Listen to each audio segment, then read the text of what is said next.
Let's see what the comments are saying. We're live, guys, and before I reveal by hiding this overlay, you guys have to guess who's on live right this second. You guys have to guess who is here right now. Guy Fawkes literally just saw boating as the 30 minutes ago.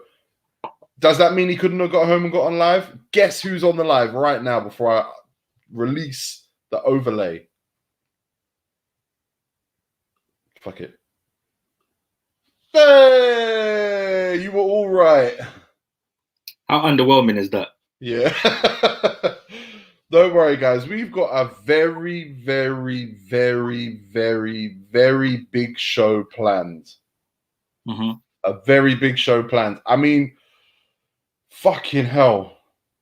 We could talk about Chip versus Chipmunk right now. But we won't. But we won't. Because someone else needs to talk about that. We do have a guest. I'm not yet. That's what I'm saying. It's a guest. We do have a guest. They are not here right now. Whether it's a he, whether it's a she, whether it's a they. True. Who knows? But they will be on later on today. We have obviously a lot of you guys hit us up with that Neymar story. How many people did you get sending you that Neymar story, George? About 7. That's 7. Yeah, shout out to Karim Mohammed. I was just I was trying to be you guys for a minute in the Chip versus Chipmunk live and just throwing in transfer rumors for them to talk about. No one wanted to talk about them. Jordan shared the live, and I was like, Jordan, come on, let's talk about it. Let's talk about it. Hames. Yeah. We got Jordan Hames. Yeah, man. I'm filming with Jordan next week.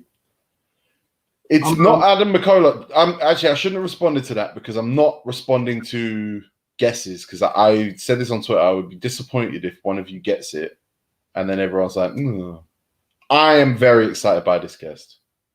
Yeah, me too. Me too. Andre Prop Life says, have we ever had a girl on Filthy? Once. Nicole Holiday. I don't know why we haven't had more. I think I work with a lot of women in the music, in the entertainment industry, and I always say I can't imagine how difficult it is for you to transcend. But also, I think with women, once they in the UK, once they get to a certain level of ability, don't come here. They're put straight over at the BBC, and they're just like locked in. And it's like that. There's no like middle ground women entertainers. They're all just like just about to make it, or bang, they've just made it. Don't come here. It's dangerous. Yeah, we are dangerous. We are dangerous. Well, this is the thing. We're going to talk about Neymar today, and we're going to not get cancelled. Oh no, that's easy. For you, for me, yeah, yeah, not for everybody.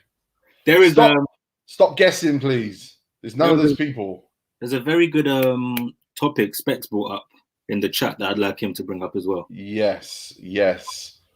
We want to talk about things being overrated. Oh, Zizi Mills was on No Rule Show, yeah, but that's not Filthy Fellas itself. But yeah, Zizi's a G. We got Zizi, man. Shout out everyone watching on Twitch again. We're growing on Twitch. No one's actually been on and gamed yet. Yinka hasn't been on Filthy. She hasn't. That's just yeah. She hates us though. That's why. Yeah. All right. So what you done today? You know what? Pretty much nothing. I actually had a nap. Is it? I don't nap during the day. That's not me. Neither do I. I went to bed about 3 a.m. yesterday. Woke up at 9, and I was like, I wish I was sleeping longer, but I kept just hearing boo, boo, boo from my phone. So I'm like, fuck this. Okay, I'm up.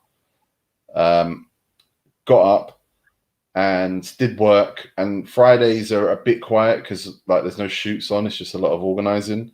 Then I got to about 2:30, and I was just like, you know what? I need to get some energy. I need some power resource. I got some lemon iced tea and had a nap. Only about 20 minutes. Have you seen Chucky's face? Yeah, of course. His beard is here. Yeah.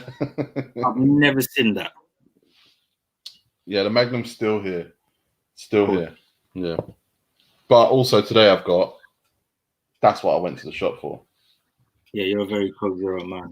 I love it. We actually always take your Coke Zeros out the fridge. Yeah. Listen, it is what it is. Yeah, I think I call it product of the year. Oh, man. All right, while we populate, get some more viewers in here and wait for some more guests, including our special guest. 7668 says, is it weird to eat beans and pasta? Yes. What's poor about liking? Shout out to everyone who's fasting. Actually, I shouldn't drink just out of respect. Big up Mara Elisa. Why? Because I haven't seen girls in the comment a lot, but you're wrong there. That's not true. Davies is shit. What's shit? She said Davies is underrated. Oh, yeah, I disagree with her as well. That's a shame. I know, man. I didn't want I didn't want it to go that way. I want you to say someone who's a little bit more underrated. Shout out to Young Sully, by the way. Young Sully messaged me on Instagram asking for a shout out. And I felt like I had a radio show or something. So I was like, fuck it, yeah, I was shouting at Young Sully. How are you, Jordy? Finally, man. Yeah, how are you, Jordy? I'm all right. That's all I got. It's hotter than I thought it'd be today. Have you been outside or? Yeah, I've been outside. I done 444K. I couldn't get the 5. Did you see the? Oh, sorry. I need to. Yeah, don't even get me started. I'll be out there in the park tomorrow, banging some weights, doing some running. Did you see the article I put in the WhatsApp group about half an hour ago? About the guy who's that 38-minute voice note that everyone's auntie was sharing, and the guy said he was an executive for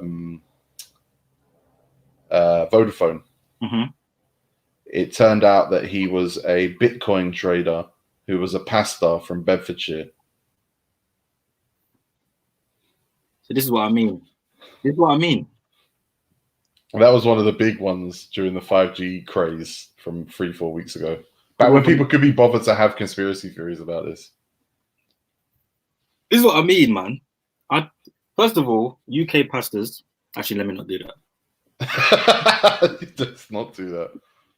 Let's not do that. 5G, I don't want to hear. David Icke, I don't want to hear.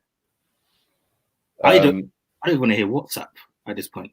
No, yeah, I try. Whenever we finish doing the show, I try and stay off WhatsApp because I feel like we burnt all our conversation. We're just gonna kill it, and by the time we come back on, I go straight in. Yeah, I can't, man. I go straight in, and then there's a cut-off time. I am Lige Boy says Lil Dicky is the best white rapper. I don't agree with that, but I don't think he's that far off being top 10. He's the funniest. Is he the funniest? Yeah, maybe. Yeah. I'm a big fan of the first 2 Bubba Sparxxx albums. Oh, for fuck's sake, man. You don't know about the first. That's the response of a man who doesn't know about the first 2 Bubba Sparxxx albums. I don't bring up Bubba Sparxxx to me. Bubba Sparxxx was hard. All right. Fucking hell.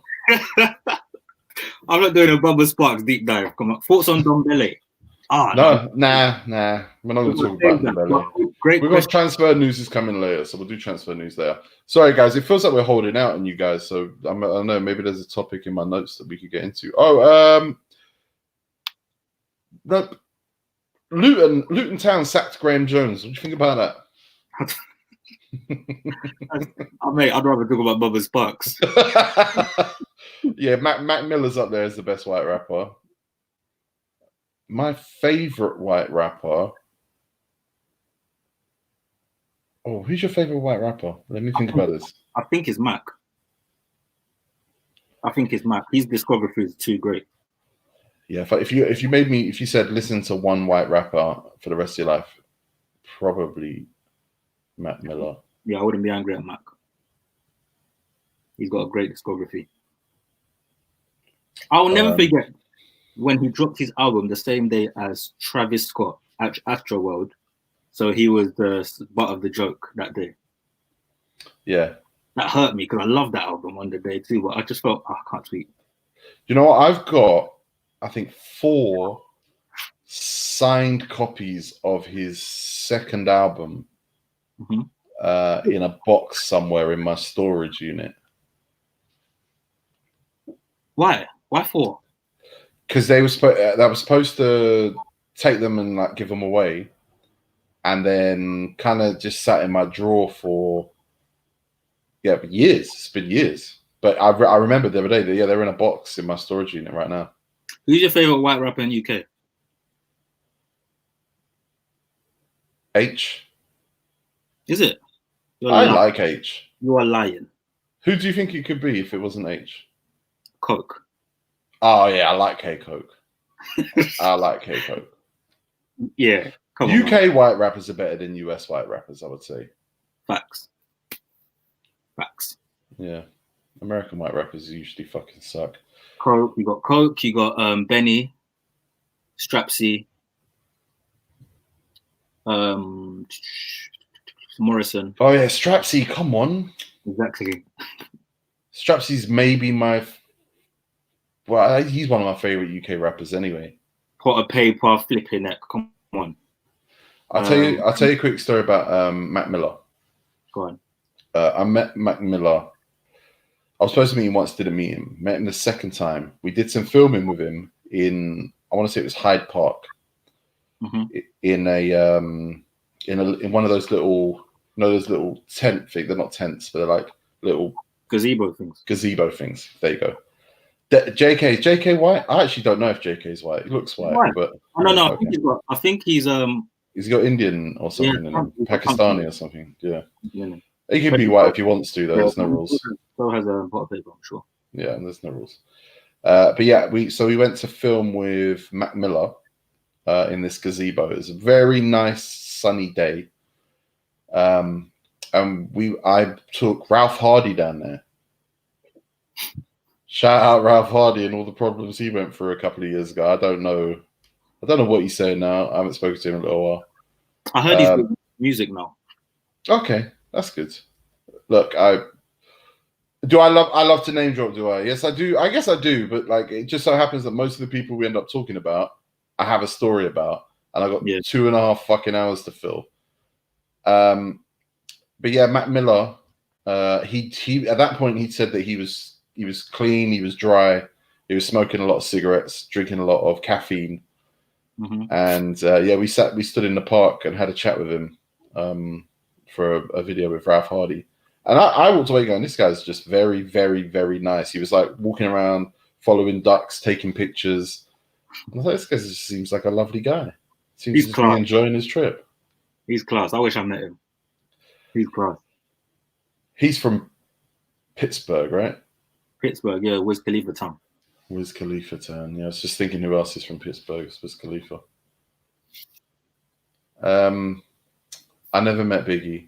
Biggie was in Brixton once when I was a kid, and it was a big legend that he performed at Chillin'.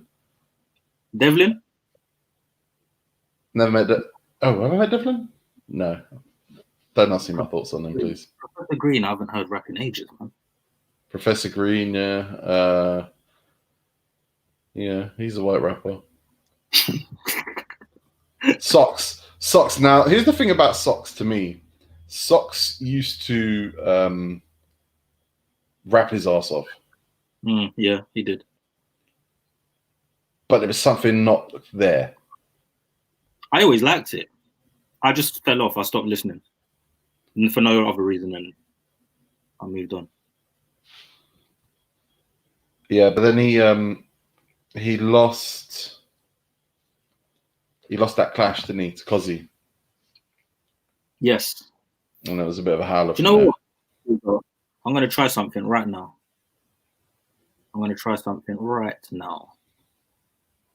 Cocaine?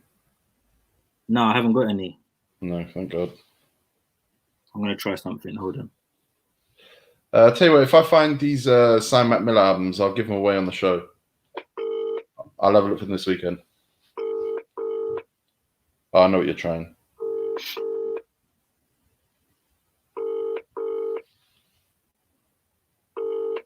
Oh, for fuck. This guy, man. So shit. This guy, Danny Graft. Yeah, shout out to the manor.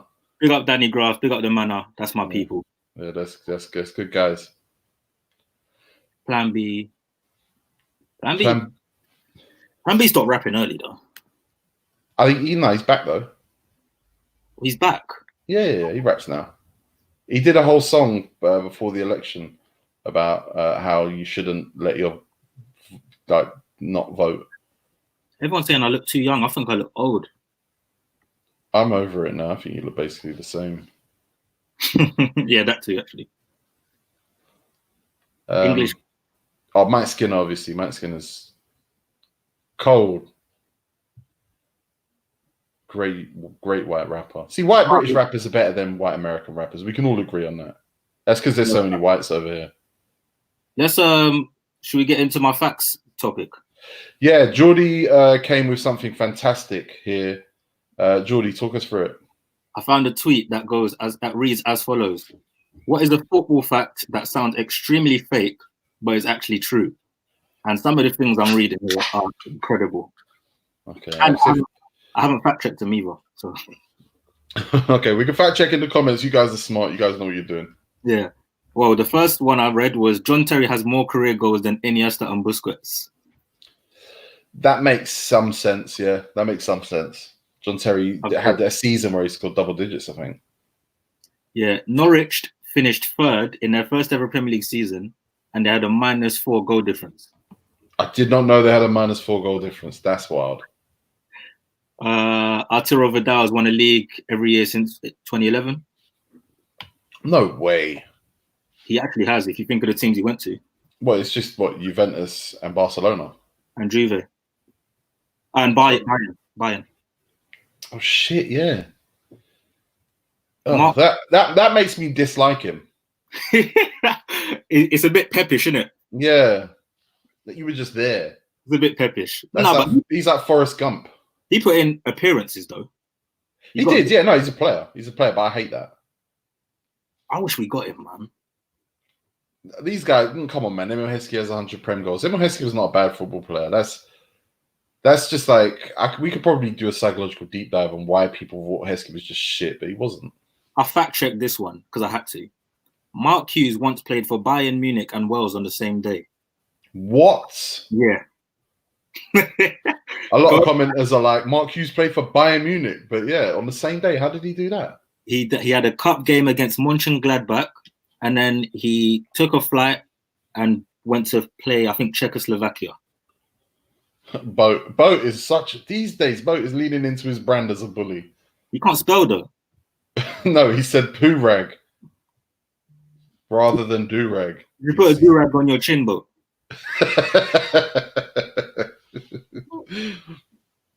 Arsenal. Yes, can I just say before you carry on, can I say yesterday's episode was fantastic? I forgot what happened yesterday. What did we talk about? Oh no, yeah, it was just a really good episode. You know, it had a lot of variables. Just switch moods, switch gears. I thought it was a very strong episode. What? Because Specs went on his rant as well. It's so easy to get Specs on a rant. Yeah, but we were talking films, talking music, talking football. That was a good balance, I think, yesterday. Yeah, well, it's everything I love. Actually, I don't like talking about films. I don't really like films. No, you've mentioned that, which is so fucking stupid. Arsenal haven't lost a Premier League game that's kicked off at 3 p.m. since Saturday since 2013. Wow. A 3 p.m. kickoff on Saturday, they haven't lost since 2013. That's the mark of a team that has been relevant for a long time. Do you know what's funny about that fixture? Saturday 3 p.m.s, I always want. Oh, 100%. I love Soccer Saturday so much. Yeah. Just sitting there watching the goals come in and sometimes like I'll watch a stream of a game at 3 o'clock and then I'll just like, I don't know, check my phone, see say Lafondra scored for somebody. I'm like, nah. There's no way this game is more entertaining than fucking watching who scored for Wigan and fucking Eastleigh Rovers. Yeah. Oh my God, Adam Lafondra. Where's he at? Someone tell me where he's at now, please. Is he still at Reading? No. I'm going to guess and say Colchester. If he's at Colchester, it's an L. I feel like it's a team in blue in League One. Rochdale? He can't play for Rochdale. Actually, he can. What do you mean he can't? Yeah, no, I just didn't see him when we played them. Oh, no, he probably doesn't then. Come on, guys. Who does Adam Lafondra play for? Who knows before? Sydney FC? No way he plays for Sydney FC. He's gone home. Wait, is he from there? No. Oh. Oh, shit, man. That's a stinker. Arsene Wenger has more Premier League wins to his name, 476, than Tottenham, despite the fact that Spurs have played an extra 239 games. Yeah, that makes sense, though. That makes sense, yeah. That's a terrible stat, though. Oh, he has gone Sydney FC. He's bagging it. Who is anyone in here Australian? Because he's bagged 35 and 49. Australia is my second biggest market. Big up Australia. Bro, Lafondra is a bagsman. What, in Australia? 35 and 49 since 2018. Fuck it, no. Theo Walcott allegedly has more Champions League goals than the following: R9, Hazard, David Villa, Klose, Zidane, Huntelaar, Tevez, Alexis Sanchez, and Michael Owen. Some of them obviously are hard to believe. Shout out to you, Sid, Australian. Are you in Australia? But Walcott was a Champions League goal scorer. He was, wasn't he? He was. I think Walcott is officially, in my opinion, underrated. Oh, fuck off, T, man. So here's the thing. People thought he was going to be Thierry Henry. Look at Boat. Boat doesn't know how to make music. Oh, Boat knows. Boat's just bullying you. Oh, carry on. Thierry Henry. People thought he was going to be Thierry Henry, and he wasn't. That's not number 14. It just killed him. Yeah, exactly. But the thing is, like, you think about the fact that people thought he was going to be Thierry Henry, which is almost a bit. I'm not going to say racist. I think I say that word too much, but I do think there was like, oh, his skin tone's similar and he's fast. Yeah, there we go. And obviously he went World Cup in 2006, and he never played a minute or whatever. It's a waste of a spot, if you ask me. But this is a guy that's got 100+ Premier League goals. This is a guy that's got a lot of Champions League appearances, Champions League goals. This is a guy who, you know, whether it was one game or whether it was 20 games, he destroyed Barcelona once. And in Barcelona, they don't think of him as a shit player just because of that one game. I don't care. Do you know why I don't care? Because we could do this for a lot of people. I don't think you could. I think we could. You can find a player who's got more Champions League goals than all those players you just mentioned. 100+ Premier League goals. Finishing the top four, 10 years in a row. First team. Had double-digit assists 2 seasons in his career, as well as double-digit goals in both those seasons. You can find me someone with Walcott's numbers. I can't. You can't? No, I didn't. It's not disrespected. I didn't know, because you said more Premier League goals than them guys. I can't find that, no. But he has 100+ Arsenal. Okay, he has 100+ Arsenal goals. I feel like he's got 100+ Premier League goals, does he not? Tigo, Boat wants to know if I think Walcott was good. It depends what you mean by good. I think he was good, yeah. I just don't think he was what people wanted him to be. Let me ask an Arsenal fan anyway. Let me get an Arsenal fan's perspective. HB. Yo, what's Miles. No, wait, Jordy, you disappointed to see me or something? No. I was wrong that I'm competitive. I was wrong that I was angry that I got my guess wrong. Oh, okay. But we got a question for you. Hold on. What's up? I'm not going to be here for that long though, boys. That's fine. Was Walcott underrated? Yeah, I think he was. Yeah, I think we underrated him because he did his job. He scored over 100 goals for Arsenal. 74 Premier League goals, 100+ goals for Arsenal. Okay, cool. Yeah, 100+ goals for Arsenal. When we needed a goal from him, he would pop up at crucial moments. Like he would score crucial goals. Scored in finals, in the final for us. I think he's underrated. People like to I don't know what people wanted from him. I will say, I think you can be not good and underrated. With that. But I think he was good though. I think he was good. I think he was To good. say Remember he's there was a not season good he had is like 17 mental. Yeah, he was a good player. He got like 17 goals and like 12 assists one season. Like, come on, bro. You can't say Phil Walcott's not good. To say he wasn't good is mental. Yeah, that's terrible, man. This is a man who played in the Champions League for 10 years. For a ball playing team. Exactly. And scored goals in the Champions League as well. Do you know that Messi said that one of the most biggest mistakes England done was not bringing him to the World Cup because of his pace? Barcelona was scared of his pace.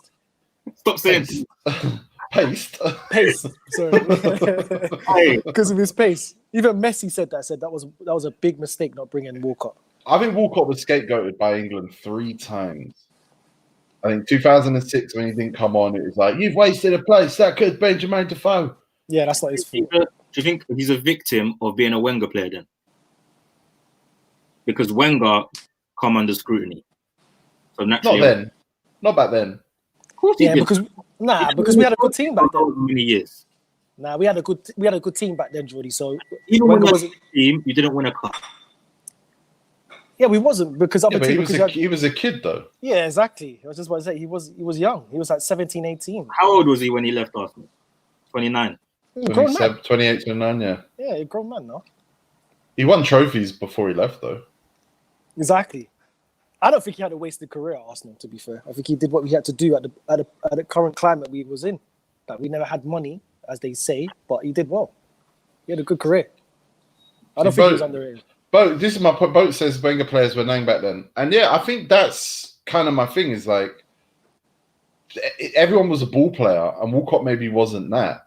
But in terms of his impact and his like actual contribution, it was higher than most players of that era. Bro, how many derbies has he scored against Tottenham? How many goals has he scored, I should say? Backed against Chelsea a lot. Yeah, backed against Chelsea. He scored against Manchester United. Bro, he turned up. That big goal against Liverpool when he was young in the Champions League. He's had big moments. There's been other players that's been hiding than Phil Walcott. This is a guy that's got hat-tricks as well. Hat-tricks aren't like flukes. Bro, I don't understand that. No, I think I realised it's just an Arsenal thing. It's not an Arsenal thing, bro. No, Arsenal fans are probably the ones that dislike him more than anyone. Exactly. No, because now you got to find me who likes him then, if not Arsenal fans. Me. Oh, come on, T. Listen, I'm just saying, like, I think a Man United fan, right, who supported Man United at a time when Man United were clear, Arsenal weren't in that conversation, right? They can look at Theo Walcott and say he's not good. Because maybe they can say he wouldn't get in their team. Chelsea can maybe look at him and go, he's not good. Because he wouldn't get in their team. But fact of the matter is, if you take that aside and kind of go, well, Arsenal would never challenge him through that whole period of time. Yet he still scored 74 goals from the wing, still got a lot of assists, still picked up injuries, did have periods where he was out of the team because of injuries. That's why I said, was he a victim of being a Wenger player? No. Because scrutiny... He'd be the only one then, right? Scrutiny got passed down, innit? But he'd be the only one if he was. Him and what? Ozil. Yeah, because they will at one point Walcott was looked at for the goals and Ozil was looked at as the big player to provide assists. Which is bizarre because I mean Walcott did score goals, but he scored loads of goals. He did, but didn't. Off the wing. He did, bro. He did off the wing as well. Okay, no, he scored goals, but he didn't want to. Arsenal fans didn't get what they wanted. Even if you watch him for Everton, no, Arsenal fans didn't get because they thought they were getting Thierry Henry. They really thought they were getting Thierry Henry. Which was absurd. I think there was this thing, right, for years with Theo Walcott, where everyone thought there was just going to be a flip of a switch, bang, it's Thierry Henry. Yeah. And it never happened. Same with Diaby. Oh, flip of a switch. Oh, we're going to get a Vieira. Well, I mean, that could have happened, but the injuries messed him up.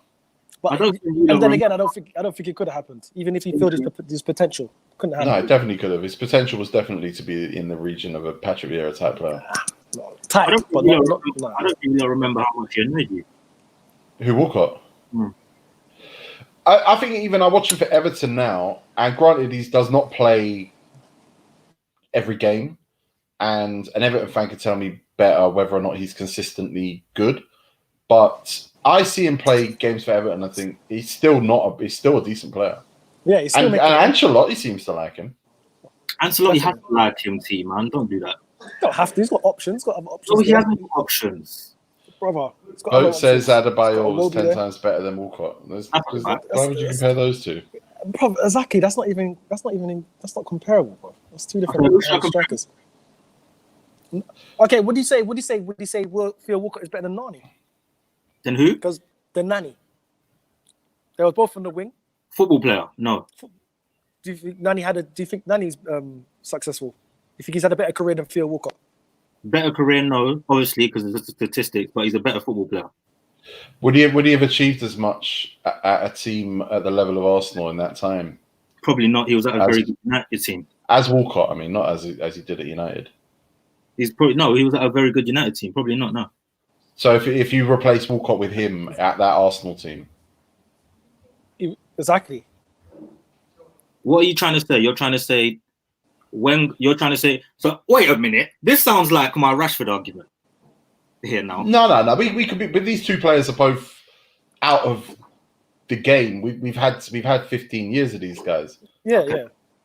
Let's talk about whether or not if Nani and Walcott swap places in 2006, who would have had the better career? Theo. I agree. 100%. Oh, no, but come on, man. Look at the team he was around. Okay, no, but that's what I'm saying. Who would have had it? I'm saying comparatively, like, okay, would Theo have had a better career, a better United career than Nani had a United career? Yes. If he'd have gone in 2006. All right, yeah, man, I'll give him that. But Nani's a better footballer. Yeah, he's a better footballer. Yeah, naturally, yeah, definitely. As more is, talented. Lee Trundle. Lee Trundle. Sick baller. But Swansea was the height. Bristol City was the height actually for him. But this underrated stuff, I'm not going for it. I just see it's a language issue for you. Just give me someone else. Throw someone else out there who is underrated or you don't like to have called underrated. Give me a Man United player, Jordy. I couldn't think off the top now. That was underrated. Or who it wasn't underrated, but people say is underrated. Because I'm with you. I don't like the word underrated. Yeah, does that word still exist in this day and age of football? I just think the only way you can define underrated really is someone actually like worthy or deserving of the level of hate or dislike that they have. So someone here's mentioned Malouda. I would say Malouda is a good shout. And Kalou, good shouts. But Malouda, his career after Chelsea did not say to me, that's a very good player that you didn't appreciate. I don't give a shit about Malouda. I don't even think I watched him that much. It was very, very direct. Very direct, wide player. Very direct. Almost a forward. Oh, there's both comments good there. Carrot. Yeah, that's Man United nonsense. I'll be honest with you, mate. Oh, everyone else is saying Carrot there. Was he underrated with his Champions League medal? Never underrated player. Never. He was even underrated at Tottenham. No, he wasn't. You lot are getting underrated wrong. Yeah, that's it. Does this word underrated exist in this day and age of football? No, it's someone who actually had to get the hate, the disregard. Not someone who's like, no one shouts about him enough, because that's childish. Like, football doesn't work that way. Their bank account will tell you if a player is underrated or not. Okay, so underrated for you is someone that's getting cussed. Someone who does not deserve the way that they're spoken about. Oh, mine is the other one you said. Kalou. No, mine is the one. My definition is someone who just doesn't get spoken about at all. Oh, yeah, but Walcott was spoken about too much. That's part of what made Walcott underrated. Yeah.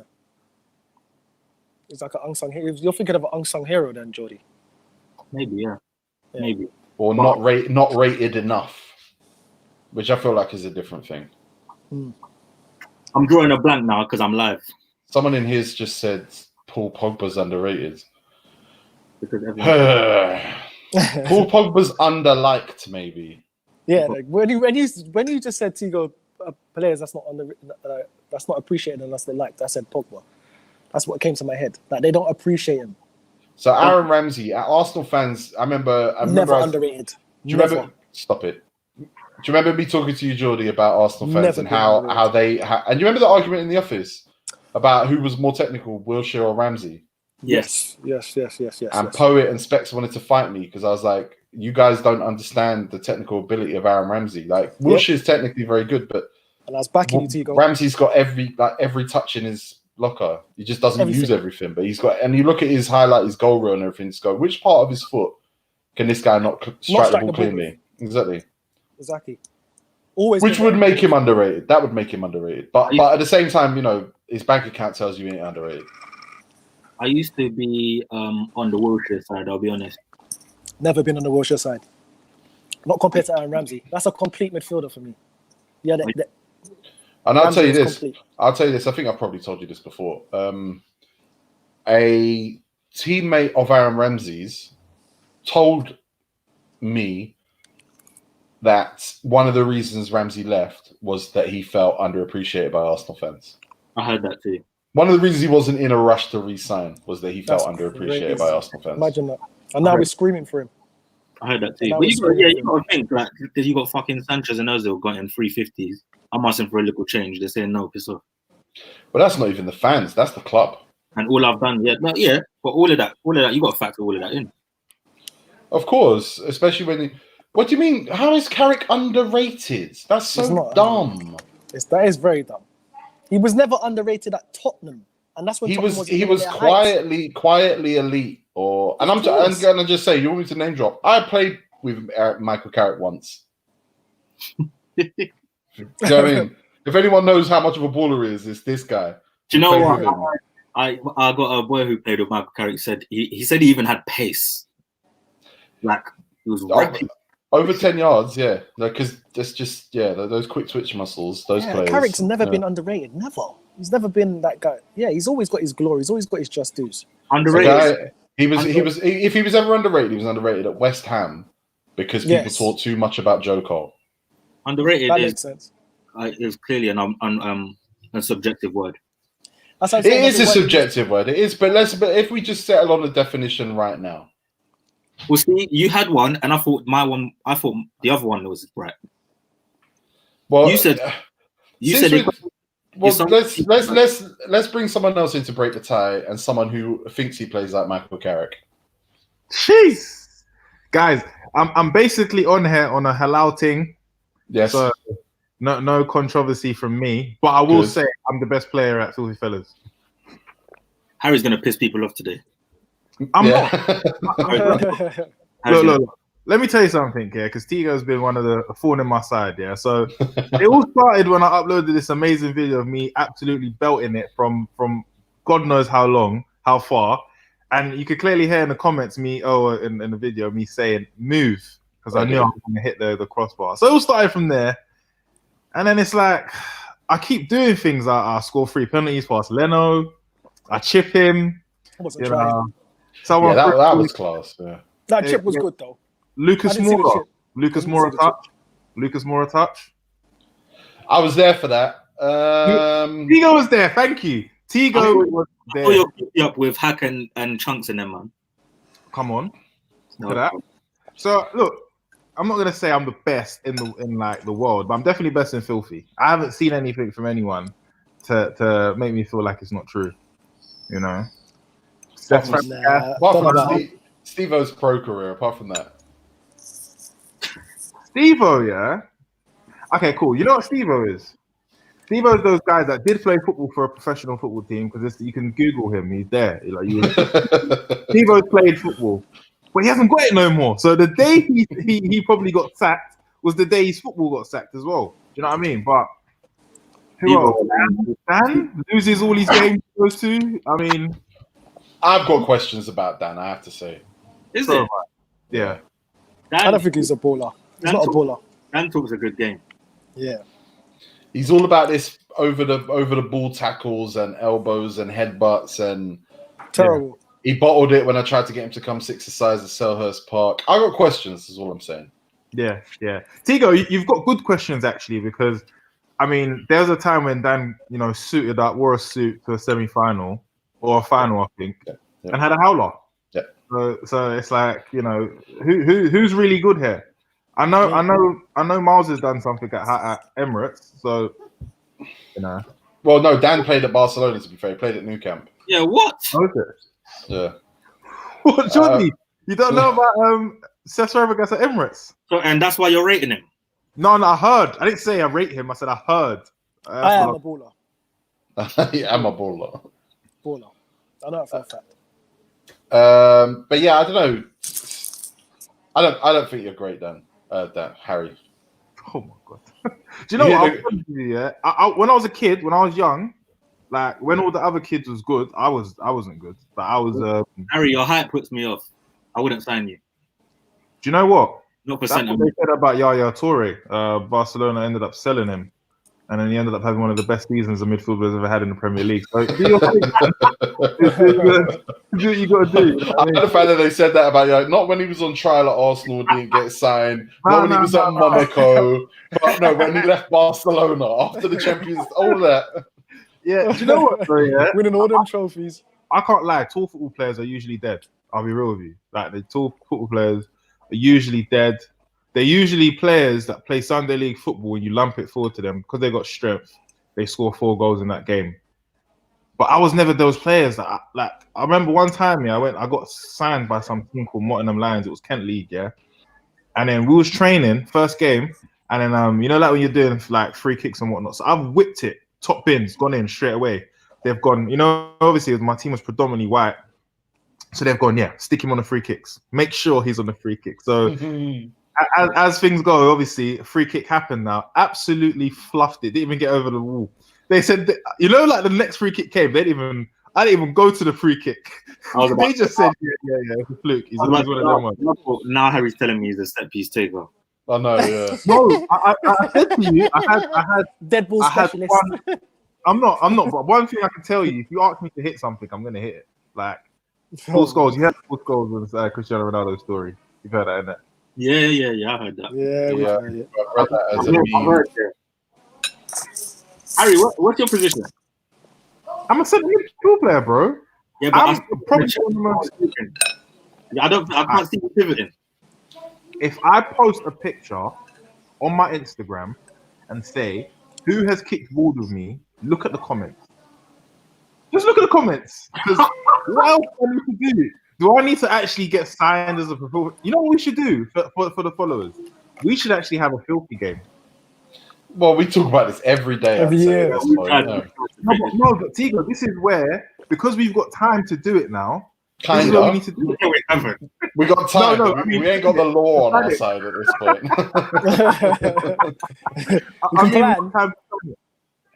No, we do, yeah. And do you know what? I've actually got. I'm owed 8 hours of pitch time at a pitch in Archway.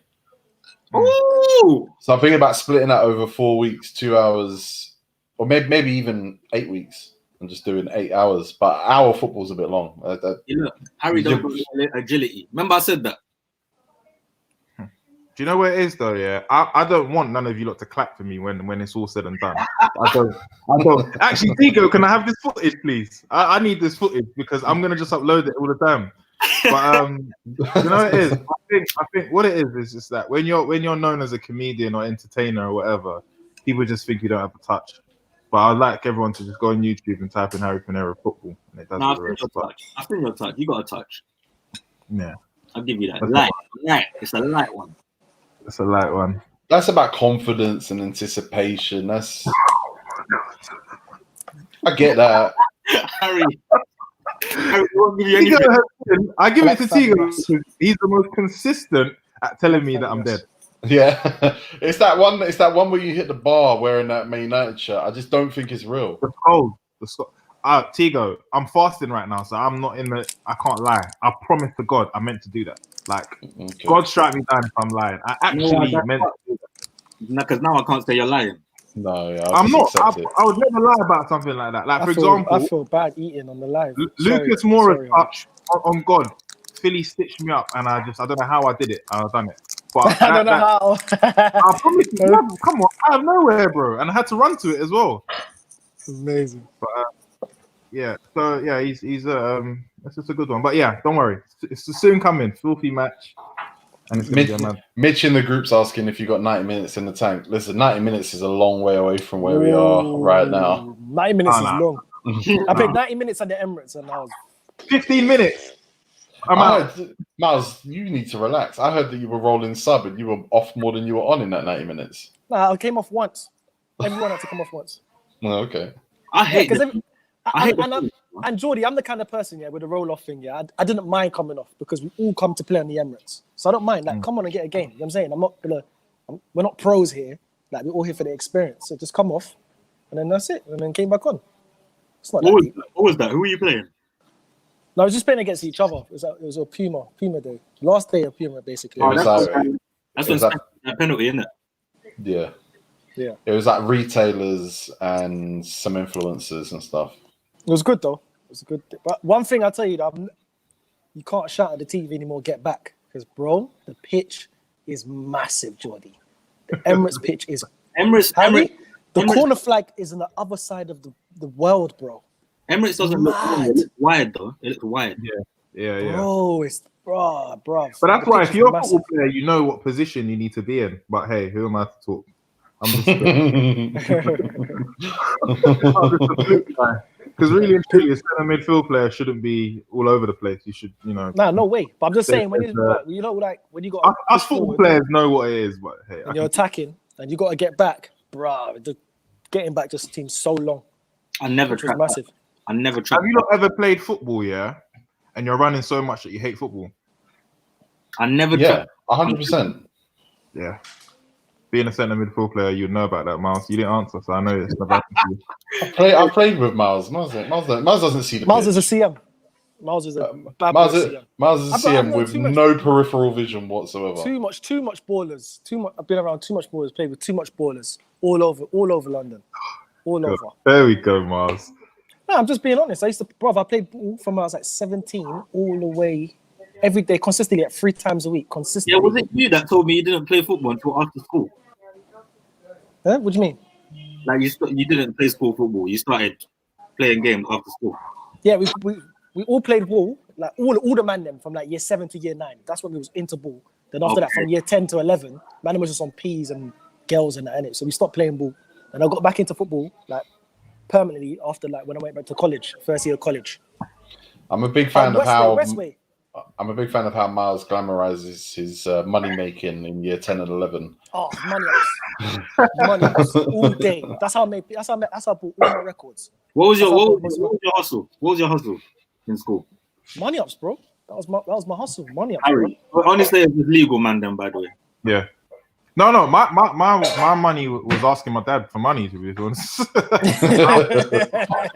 I used to ask him, like, "Raw, can I have £20?" And it was up to him if how much money did you get for school a day? £20.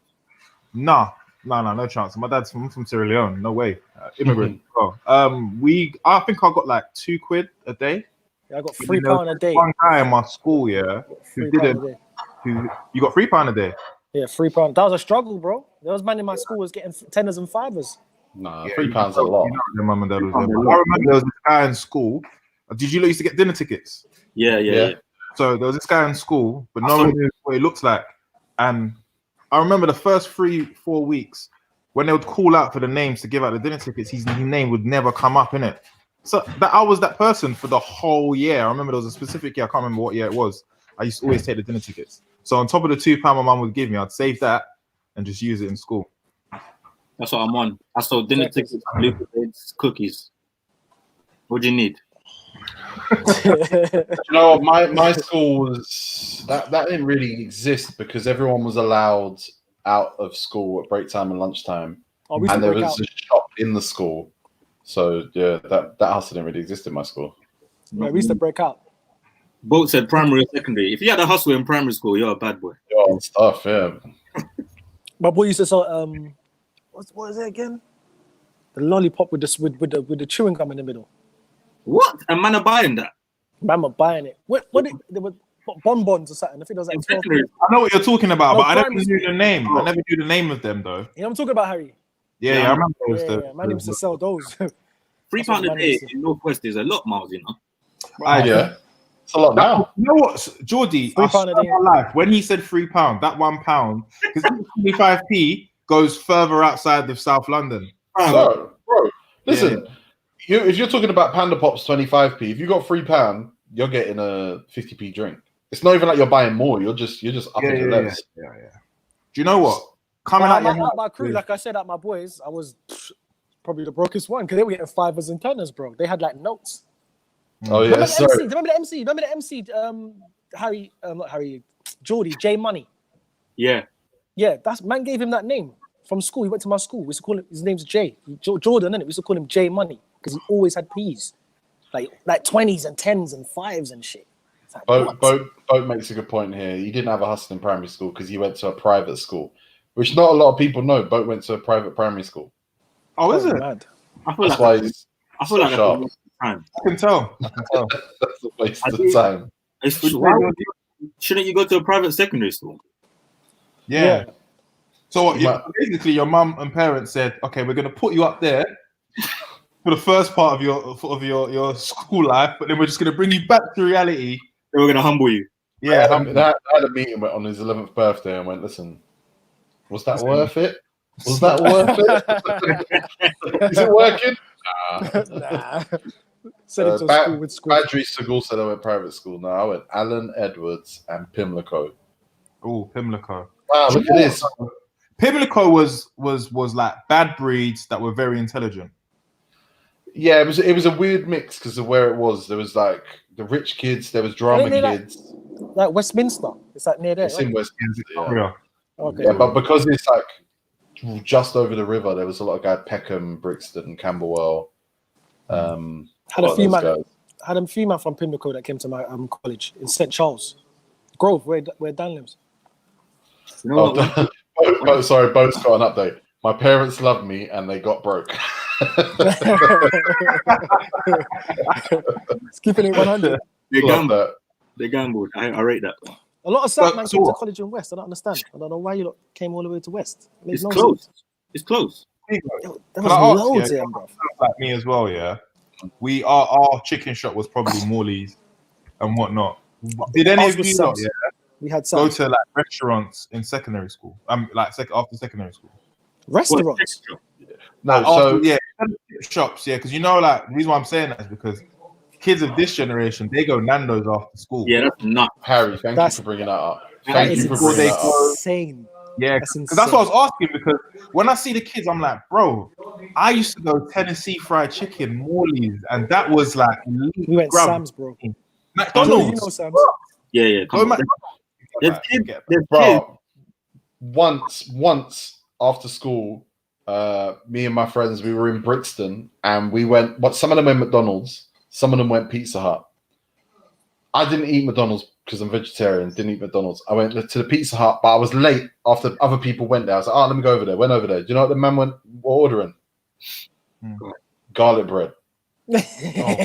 Take away. Did you have cheese on it though, Tigo?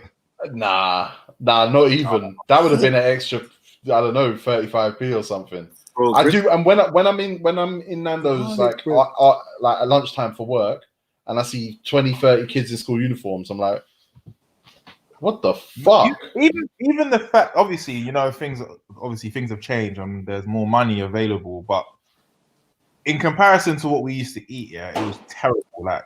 And I think a lot of my Jamaican friends used to eat like curry goat, jerk chicken at home, and they never liked it. They used to just want to eat chicken and chips. Now the roles have reversed. People still don't go home and eat. They rather go to like True Flavors and eat Jamaican food than anything else. It's crazy, man. But that's real talk. We got a shit generation of people. That is real talk. That's crazy. Man. Just meet you guys. I remember Brixton McDonald's. I thought I was gonna die from. This is a long time ago. No, but you know what my problem is? My problem is, when you turn onto a road and you see hella man them. Yeah. I can't turn around. Jordy on the same wave as me. You can't turn around. Can't turn around. Thing is, no, definitely can't, because then you're hot. But yeah, you're a victim. You're a victim. That Morley's is next to a youth church. And I think if you know that area, there's always people on that high street but most of them are just like they're just coming out of church or just coming into church or just leaving a session and going back in, or they do little classes and stuff in there. So if you've got a racist mind, you can walk down that high street and think, right, there's always man them on that road. But actually, 70-80% of them are actually there for church. Bruv, Jordy, one time when I came from Chronics, Brixton, pouring down the rain after the concert, walking past the McDonald's, there was still like 20 man in the rain outside McDonald's in Brixton. That McDonald's. Bro, I was thinking, Jordy, we was running to the car. That's how much rain it was. It was pissing with rain. And it was still outside. I was like, yo. Do you know who would never be scared? You know who would never be scared in that situation? South London is different. My boy, Mr. Crud. Come on, I'm straight in there. Mr. Crud. How's your belt undone? I can't lie. You're looking better now. Still, it's looking like you got good connection. Don't jinx me. It might fuck up in a bit still. Oh man. I had to come in and tell my story about the after school eating and all of that you were talking about just now. Okay, Before I'm gonna go secondary first, because secondary was crud. I went D&K, so big up all the North Londoners that are gonna be in the comments. And that's a bad school. Very bad. Listen. This is why I question my parents and their love for me or lack of, because I went private school in Tottenham, but like nobody knew where it was. It was in Bruce. It was lovely. It was a house, and literally when I was in year 6, there was one other person with me. Like I had real attention, fountain pens, everything. But then I went to the jungle. I went D&K. You know what I'm saying? It was horrible, fam. It made or broke some people. And like you're talking about after school. I remember us used to go and stand outside McDonald's. Like you're talking about McDonald's and chicken shop. We used to stand outside. You needed to look cool by standing outside with your group of friends. Do you understand? Like that was the thing. It was the area in the room. I don't know if you lot know about North. It was called Tops, where there was like a cinema. There was a McDonald's. All that Nando's stuff wasn't even about. Like, Nando's wasn't a thing when we was in school, because I was in school year 11. I was 2005. Was Nando's about then? I don't think it was, innit? No, we didn't. I don't think so. Nah, Nando's was a treat, blood. I didn't even heard about Nando's till later on. But I never knew about it. Put it that way. Like, big man standing outside McDonald's. Yeah, that was our restaurant. That was our thing. Wherever, if maybe one of the olders would come around, I mean olders, like out of school olders, you might get a little cheeseburger, but really nobody's got peace to be guiding there like that. I remember just pedal back, sprayed across the floor. That's it. That's all it was. It was pedal back and fight. You went to Tops. You went there to stand outside a restaurant to watch people get knocked out. It weren't about food. If the McDonald's in Peckham, if you didn't walk past that McDonald's with base, you were getting snatched. You were snatched. I feel like we've got the same eyes, because I was about to say that. We used to go and stand outside McDonald's, and it's like people are coming into this restaurant to buy food, and we're making it a problem for them to come in. Yeah. There was a black guy that used to work there, and I remember him saying to us, we have no problem with you coming in and out of here, but we're losing customers. People are scared. Yeah. 50 or 60 guys from different schools outside of McDonald's. Who wants to go in there, bro? I genuinely, honestly, my future children, I don't want them to be like how I was. Honestly, I had a great time, but like the things we got up to them times of doing, like blocking people from coming into a restaurant. You're a child. This is. But does that still happen though? Does that still happen with these? No. It's a different generation now, isn't it? I'll be honest with you. I'm not that person who checks for what they're doing, because I'm very empathetic to them. So when I see them making noise and all that on the bus and what, I'm like, yeah, that used to be me. So I leave that. Do you get what I'm saying? I don't really see what they're doing. I think you got a good point. I think kids do still do that stuff, but I just feel like you feel so much like, oh, I know what their mindset is, and actually they don't want problems with anyone, really. Yeah, nah, it's loud. It's gonna be fun. When we're filming and Tigo has to tell us to be quiet, how loud are we talking? Oh, absolutely.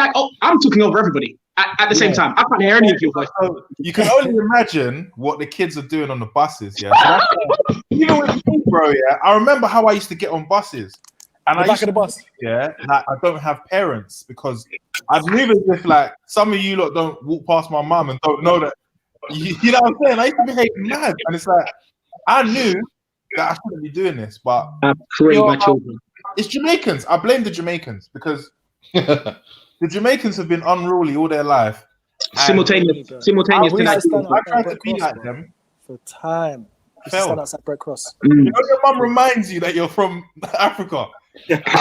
I think there is something to what you say. I do think the Jamaican kids made like being cool and being like just standing outside. They made it look like effortlessly like fun and the best thing in the world to do. It was a thing. Yeah. My mum used to humble me, boy. Yo, she'll tell me in French, I'll embarrass you in front of your friends, and that's it. Where's your Congo? Oh yeah. Fam, you see the African thing? Because my dad's Nigerian. They have no problem embarrassing their children in front of anyone, and it's okay. Like it's like you're proud of that moment. Because I told him off in front of his friends. I told him off. When you're with your boys and an African mum comes, and if she speaks French, that's one thing. But if she just says something to their son, everyone's like, shit, no. Okay. Yeah, it's not. It's not respect. No one even much knows about it. Listen. You see, you know what's that thing called planking? Big man, I was doing that when I was 11. That's all this new school, all these exercises on YouTube. I've been planking. Has your friend's mum ever told you off? Absolutely, many times. But have you also wanted to tell her that you're not my mum? Wanted to, but actually doing it. Yeah. You can't hurry. It's like, yeah. That's when you gotta look at your boy and say, "Yo." Back in the day, your mum's friend could beat you, bro. Back in the day, if he was close enough. Have your parents ever embarrassed you to the point where, like, in front of you? Like, so for instance, I'll give you a story. I come to bring my bridge into my house. One of my boys, Michael, from the ends. It's mixed race, but he was more light in it. So he was, old African ignorant opinions. Like, it's just, if he's not black, he's a white boy, isn't it? Like, do you get what I'm saying? I brought Michael to the house, and we're used to calling parents, mums and dads, auntie or uncle, innit? So Michael's obviously come true and like, and how you doing, dad? Like, that was me. Hi, Chris. My dad looked at me. He said, he didn't talk to me. He just looked at me. He didn't talk to Michael. He looked at me and said, go back and rewind that situation.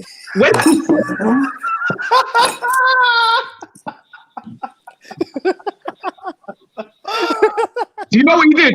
He said, go back and rewind. He didn't go back, I said, go back and rewind that situation.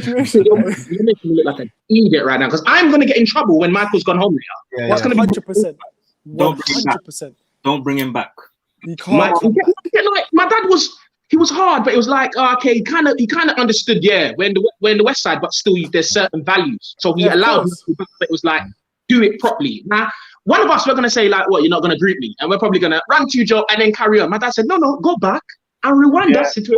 Do you know what, with African parents or even Caribbean parents, Asian parents, they've grown up in like a certain way of living, principles and stuff. And remember, they're the first generation of that in the UK. So they're just drummed like, now my mum and dad, you could actually walk into my house, not big them up, and it won't be a big deal like how it was. Even though no one does that, but still. They've been around for long enough. Back then, you think you could come into my house first things first. Like, even the fact of you coming in my house, that was a thing, isn't it? Miracle, bro. You know, thing.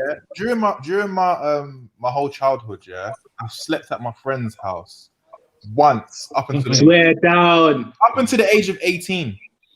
Because when I was like from the age where I really was people were sleeping at each other's friends' house, like birthday party, and we went to Hollywood. What's it called again? It's Hollywood Bowl. Hollywood Bowl. Yeah, Hollywood Bowl. Yeah. We went there, and the plan weeks and months ago was everyone's going to go and stay at his house. I knew it wasn't going to happen, innit? So I said to my mum, in front of my mum, I was like when she came to pick me up, all the parents are there. I'm like, Mum, can I stay over at the house? And I knew she was never going to say no. That's an L. When I went home, You got to beat him. He's like, you embarrassed me in front of why did you sleep in people's houses? Then on top of that, and I was never allowed to sleep at anyone's house. Ever. Until which can I just say, I rate that now. I think kids are dumb and think that's something they should do. It's like Tigo now is because nobody can trust anything walking on the street. But back then it wasn't as well. That's not even what I mean. I just think staying over at people's houses is shit, and kids are dumb. They think it's good. They think it's good, then they do it, and they're like, that was shit. Yeah, you shouldn't have done that. I don't want to hold. The only good thing about staying at your friend's house is you can play computer late. Man, yeah. You have to go home. I don't want anyone Or you else. can watch wrestling, because I could never watch wrestling at my house at 9 o'clock ever. Like, my mum told me something. You wasn't allowed to watch Raw. No, I could watch like SmackDown in the morning, and I could watch Raw, provided that they weren't watching TV. But back then, TV was lit at 9 o'clock on a Friday. So Okay, yeah. I got to pick up a call. It's the Sky Sports call. Shit, Oh, look at this. I'm gonna come back there. Okay, poet. All right, Paul. You know when you were a kid, and this is funny, when you got like younger relatives now, you know when you're a kid and you would be out somewhere and an older, whether it was a parent's friend or whether it was just an older person that you knew, they would see you, they talk to you, and then you'd be with a friend and they did not rate that friend. Yeah. Like, give them a side eye, like, why are you hanging around with this dickhead? Yeah. Like, that's my friend, that's my friend. And then you never quite figure out why they didn't like your friend. Yeah. But then you become the older, and you got younger relatives or whatever, and you see them hanging around with a little dickhead. You're just like, And you're like, why are you hanging around with that little dickhead? Yeah. My nephew's got friends. Sometimes, like, he'll be hanging out with his friend, or his friend will be running around with him in the park or something. And I'll just see him, and I'll just be like, this kid looks shit. This kid looks shit. What does that even mean? He looks shit. You know what it means, though. It doesn't mean anything, but you know what it means. My family shouldn't be with this guy, not him. Yes. This kid's going to be in trouble. I used to reverse psychology with my mom, and it worked for about a year.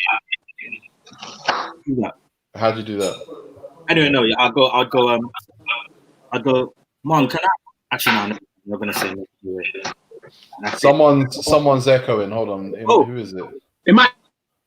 There you go. Say something. Yeah, it was you, boat. I'd go, yeah. You might have to kick me off soon, innit, if it keeps mucking around.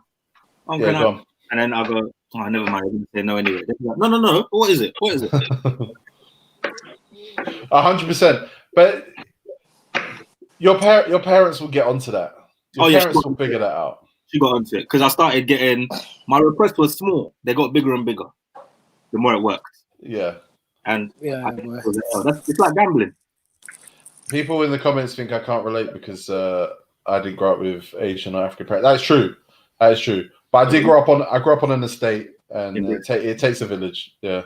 Grew up in South. It's the exact same thing. What are they? It's not the same. But of course, it's not the same of actually being at home, Tigo. But what we're experiencing, none of this is a surprise to you, isn't it? No, I know everything. Yeah. Of course, he's in the same jungle as us, bro. The same jungle as everyone else. It's no different, bro. It's no different whatsoever.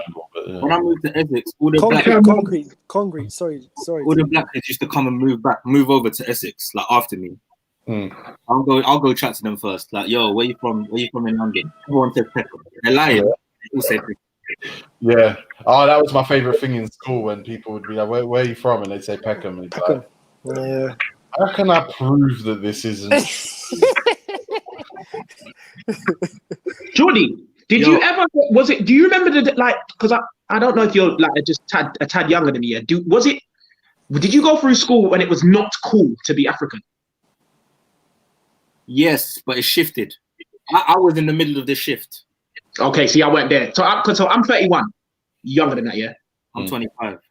Oh, whatever, man. I'm 25. No, but listen, when I was like in year 7, 8, 9, it slightly wasn't cool. Then you saw huge doing a Zonto. Okay. I think that changed for Africans. That the whole not cool thing is when you lot all went to uni. You lot made uni cool. Uni was yours because no Caribbean. Yeah. But I never experienced any type of that whole uni African scene and coolness. changed Never. the whole game. The biggest struggle really was names. Yeah. So, because you know me, I'm half Montserrat, half Nigerian. Yeah. Your name's Palm. No, it's not. No, it's not. My middle name. So both my middle names. The first one is Abiodun. That's the fresh thing, yeah. That one means basically born in the festive season because I'm December born, isn't it? Yeah. And the second one's Velicius. That's a blie. But Abiodun You know when you say it, the N is silent, so you have to do. You get what I'm saying? So obviously, I used to because I think this is what made me so loud because I used to rep Nigeria. I used to even ignore the Montserrat side and tell people straight I'm Nigerian because I used to hate the because of yeah, man, come on, Abiodun. Yeah, but I used to get ripped. I used to get ripped. I remember once Ezekiel dropped his bus pass at the bus stop. And he beat up the boy who was going to pick it up. Why? Because he didn't want him to expose his last name. That's what it got though. It got like that. Yeah, I remember it was bad, man. A lot of men were hiding. It was crazy. Yeah, that app name. Just have a tag. Yeah, just get a tag. Just have a tag name. That's it. But you know how many man? Do you know how many man have changed their names? Because their app name is so strong and sentency. It's mad. How many God gives do you know? Say that again? How many God gives? Did you know any God gives? Oh, I'm one. I am one. Nathan, though. Nathan. That's a gift from God. Oh, is it? Yeah. I know. It's quite Hebrew, innit? It's not really like there's nothing to it. But yeah, I'm one of them. But no, I knew many of them. All of them somehow came back to I'm God's gift. My name was never fresh until I hit Essex, and every teacher got it wrong. Because my name's not fresh, but you can get it wrong. But when you know that moment when there's a supply teacher comes in, everyone sits down, and then everyone figures out, oh shit, you know what's gonna happen? Yeah, they're gonna say the name. My tactic is to say, just because you knew it. You know where you are in the list. I know who's before me. Here, I'm here. Yeah, I'm here. My name was never a struggle. It's just whatever. I get that. There was one teacher that used to call people by their middle names, isn't it? Middle names? Because on the register, your middle name's there too. On our register anyway. And some man had fresh ones, and one guy didn't want it called out, banged up the teacher. I've never seen that guy again. That day. He's in jail, that's why. What, you've never seen the teacher again or the guy? Both of them. Banged him up. I had a friend who used to fight all the time because he had an African name, but his heritage wasn't African, it was Guyanese. But he had a short name, he had a long name, and he would go by the short name. And then whenever someone would say the long name, he would fight them. And the thing is, the name meant like, it was like son of God or something like that. Was like what the name actually translated into. But that was the era we were from, man. Yeah. Lumos. That wasn't a good entrance. Try that again, man, because you just came. No one said anything about you. Lumos. Man's not coming in on the bully thing like you, fam. Yeah. I was just laughing at what man said about punch up the teacher. That was a bit mad. That was a bit extreme. You said you never seen Lumos always gets the subtle entrance. You know why Lumos gets the subtle entrance? Go on. Because on a Monday, I'll hear some rustling outside. I'll look by the door and I'll always say Lumos. And coming Tupperware first is always Lumos. Alright, it's such a subtle entrance. Lumos, can I say something? I respect that about you, brother. When everyone's going too sweet and corner shop and all this, you have got the one plastic container with your food from home every from home. You go to the Caribbean shop. He's got money. From Island Grill. He just goes there first. Oh, so you hey, hold on. Give me those ratings back. Move, man. I was rating. I thought you didn't even stop me. I thought you just wanted the ratings. Get off. I was waiting till you finish. Arab Ali's got a good point here, actually, Jordy. You said that guy beat up the teacher for trying to say his middle name. He said the name. He said it. Yeah, he said that. And he never saw him again because that was such a wild thing to do. Oh no, the teachers on some teachers on chairs anyway. Miles, do you recognize this behavior? Yeah. Me and Deezy, man. It was mad.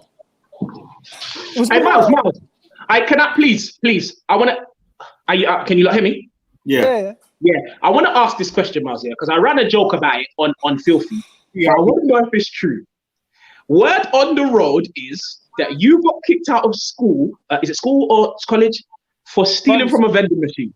Yeah, that's the second one. That's St. Charles. Yeah, or the second thing. Because I heard about it. I didn't get kicked out. They said it was at the end of the year. So my mum said, "You're not kicking him out because he's still got his exams to do." He said, "Okay." This was the story.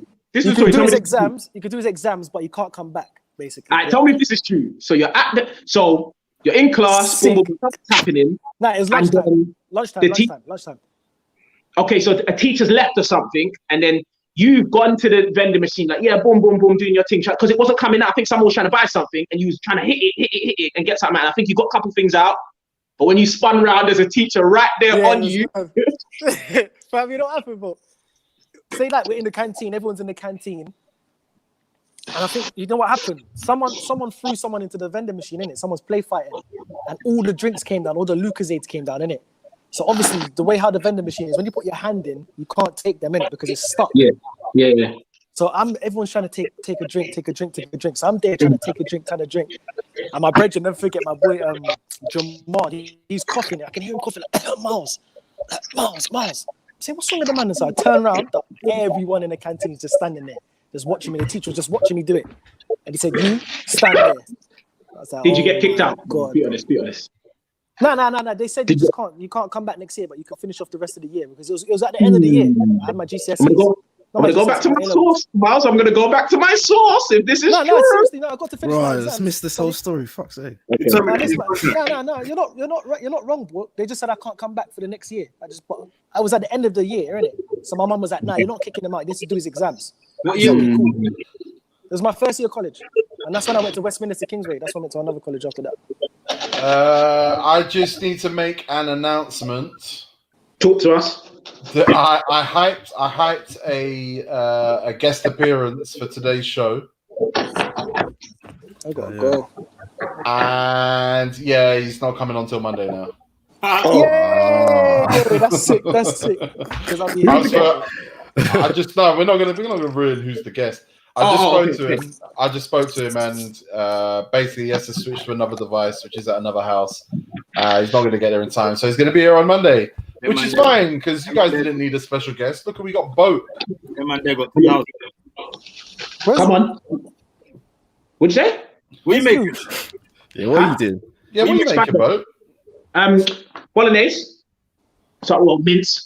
Trying to season that up. Can you see the brown on there? Yeah. Yeah, I see that. All right. Can anyone tell me the ingredients? Well, just the basics. That's onions. Yeah. How about that? That's that. No, we can't see it. Oh, sorry. There you go. Garlic, yeah. All right. Ooh, hold on one sec. Everything was in there. Hold on. Mm-hmm. Okay. Oh, yeah. Okay. Guns River on purpose. Yep. One sec. Let me show you the key. Come on, listen. We don't play. Okay. I like that, bro. I like that. I rate that. Lewis is gassed. Bo's a big man still, you know, you should be able to be cooking, so I respect it. Yeah. Come on. I just got sent a Scribs tweet. Yes.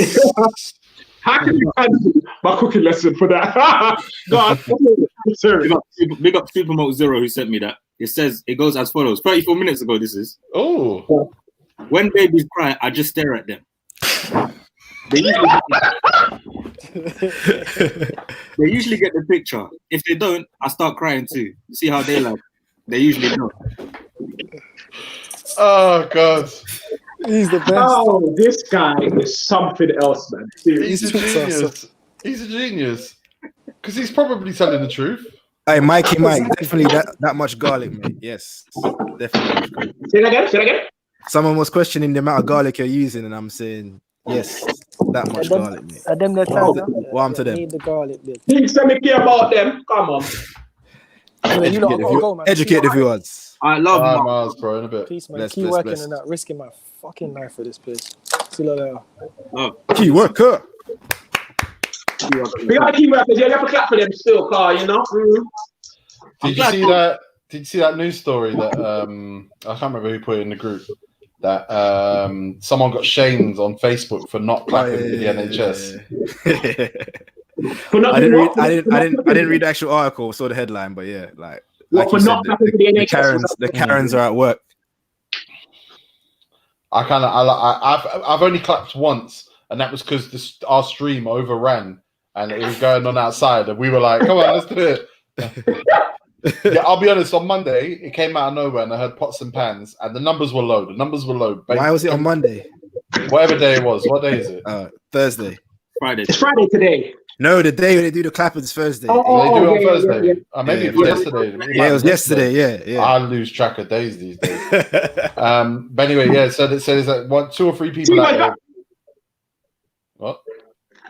What? No, go on. Sorry, go on. Am I behind? I don't know what's going on. But yeah, there's 2 or 3 people where the first couple of weeks there was loads of people out there. There were 2 or 3 people out there. And honestly, they were banging these pots and pans, and they started getting angry because obviously there weren't a lot of people out there. I actually shouted like, "Relax, just relax. We get it. We get it." So are you not down for it, Tigo? I'm an anti guy, as people know, but yeah. But I did it once only because I didn't want to get cancelled. Because we were on a live stream at the time. I think, listen, if you want to do it and show appreciation, it's cool. I respect it. I've done it as well to show appreciation. But I think like when it comes to the point where people are like pointing fingers at people who aren't doing it and trying to make people that aren't doing it feel bad for not doing it, I think that's when you're going a bit too far with it. Like, that's mental. Tigo doesn't feel obligated to do. I'm not going to say, but you should be doing it. Like, it's cool. Like, do your thing. Some people are like, shout out at the Scholar. Shout out to Scholar who said instead of clapping, let's vote for a party who would support the NHS. I get that, except no party would really support the NHS because it's impossible. Yeah. It's not possible, is it? That's a big unwielding thing that is necessary and needed, and it's one of the things that makes this country bearable. But it's a big old fucking shithole fucker of a thing. They saved my life, so I ain't gonna moan about them. Of course, they're great. They're great. We need them, but fuck me. My life too. The great thing. Yeah. Is your story boring though? Is your story boring about it? Though. No, I want to know. Is it boring or not? Because is your story boring? Okay. Go on, share it. Come on, then. I got run over. Oh, that's what? boring though, Judy. I mean, that's mad. Do you know what's funny? Go on. It was my fault. Yes, what happened? And the last thing I remember is my dad whacked up the guy, but it wasn't even his fault. And I remember I lost a shoe, and all I wanted was my shoe back. There's a lot going on here. But that was that near death though? What? Well, I don't know. Tell me, what's the collision like? Yeah, I was finished. I was okay. This was when I lived in Kensal Rise. Okay. I was like 4. All right, fair enough. You really nearly died from a car? Yeah, man. But that's a howler. Do you know what? T, I'm glad you said that because that's one of my irrational fears. An embarrassing death. Yeah. Getting hit by a car. It's not a bad irrational fear to have still. I think it was like a Renault Twingo or something like that. Nah, howler. What? You were driving, yeah? No, I got hit. What were you doing? Walking, riding? Walking. It's a massive L, Georgie. It's a massive L. I don't want an embarrassing death. Imagine a piano falls from the sky on your head and you die. When I used to live in Camden, there was a guy who a William Hill sign actually dropped and hit him and killed him. And like literally, I used to walk past that sign every day. I read that story. He was with his girl, innit? Yeah. I do remember that story, actually. I do remember that he was walking with his girl, right? Yeah. Yeah, I saw that story. That's sad, man. That's proper sad. Literally every day. Walk past that spot every day. Can you imagine? Because I got hit by that's boring. Can you imagine? No. But Jordy, can you imagine walking down the street? Like, what are the odds? It's fucked. Next. Someone was asking. There's a few people in here. Jordy, you're a bad person. That's all. There are a few people in here. There are a few people in here saying that Jordy's cheek saved them. Jordy, you're never quite going to shake that joke. It's going to be there or thereabouts for the rest of the time. Someone done yesterday. Someone. When I tweeted big news, someone replied like your bum at Specs Gonzalez. I saw that. What are you doing? But every time Boat moves away from the camera, which is fine, we get the echo because it's just like picking up around the room. But when you're close, it's fine. Okay. What's that about? You see, I don't. Anyway, don't even explain it to me, Tico. You understand sound. I'll stay in the camera. Well, I can't. Come on, I'm cooking. No, you don't have to stay. No, I'll just mute you when you walk away from it. It's fine. Okay, let's try this. We actually got a lot to talk about, you know. We have. What we got? Like I mentioned, our special guest, as he's struggling, I'm going to work with him on making that. So Monday's going to be fine. It's a very special guest. It's really worth the wait. Probably would have been wasted on a Friday, to be honest, because everyone's getting ready to go out and that. Probably people ain't watching. So one story, the big story, which is in the title of this video, is that Neymar's stepdad has been busy. He's been active. Now, when I said to Geordie before we start filming, I said we're going to cover this story without getting cancelled, without getting problematic. I believe I can do it. I believe Geordie can do it. I believe Lumos can do it. Bo, go on. Can you talk about Neymar's stepdad without being problematic? I can try. No. Listen. They say, religious or not, God loves a trier. What your parents want you to do is try your best, isn't it? So I'm going to try my best. Okay. You have to, you know what I'm saying? You got to give me a chance. And I 100% believe you. Again, I say this with people about Boat all the time. Like, he ain't going to tell you something that, it's not true. He'll just tell you the thing you don't want to hear. Loud. I'm gonna try. Okay, so Neymar's mum, what started a relationship. Sorry, even when you just say Neymar's mum, like sorry. This is gonna take a while. Yeah, I know. Sorry, go on. Neymar's mum started a relationship with a 22-year-old man not long ago. Yeah, I saw that. Yeah, he's been hanging with Neymar. They've been cool. He had a TikTok where he was dancing, a little TikToker. Yeah. Anyway, we covered that. I feel like it might have been this week. If it wasn't this week, it was end of last week. And yesterday, it was revealed that they're no longer together. And the reason that they're no longer together is that they discovered that Neymar's new stepdad had been in a string of relationships with men, including Neymar's chef. Hold on. Carl, I'm cooking right now. Fine. I feel like Boat's cooking with the hobs turned off. Do you not hear it? Listen, what did you think of? Is this not bad? This is serious, you know? But Boat will always ask me that question. No, I need to not like when you say some outrageous things. So what you just said was his dad was in a string of relationships with men. Yes. His stepdad, including Neymar's chef. Yeah. Chef. Yeah. This has made me want to stop cooking now because you're speaking. Oh man! No wonder Neymar acts out in public like this. He is troubled, man. What is this? Neymar. Huh? If I was Neymar, I'd beat him up. But okay. But he can't though. Listen, that's definitely not the move. That is definitely not the move. Neymar's 6 years older than him. He can. Of course, exactly. He could cheat him, and there's nothing man I could do. Listen. Listen. Neymar's stepdad texted him, "Sorry, big bro." It has also been claimed that the man whose name I think Thiago Santos. It's also been claimed that he has been dating famous Brazilian actor and stand-up comedian called Carlinhos Maia. So this isn't even like local. This is infamous. Like, yo, listen. How is this just breaking now? Like, big man thing. Because that's if Neymar goes mad, what can the world actually say? Or maybe she knew. Maybe she knew. Well, what can he do? I don't think he necessarily cheated. He just banged some dudes back in the day. No. Listen, Thiago Ramos, which I didn't know. Maybe I should have read more about this at the time. He is a model who's also part of a gaming team named 4K Easy. I blame Neymar's mum. She might not have known about the dudes, but she knew about the TikTok and she knew about 4K Easy. The TikTok was enough. Yeah, 4K Easy. That's the cherry on top. 100%. I mean, nah. She knew about the dudes. She knew. Huh? I blame Neymar. Because why is it Neymar's fault? Because he has to vet it.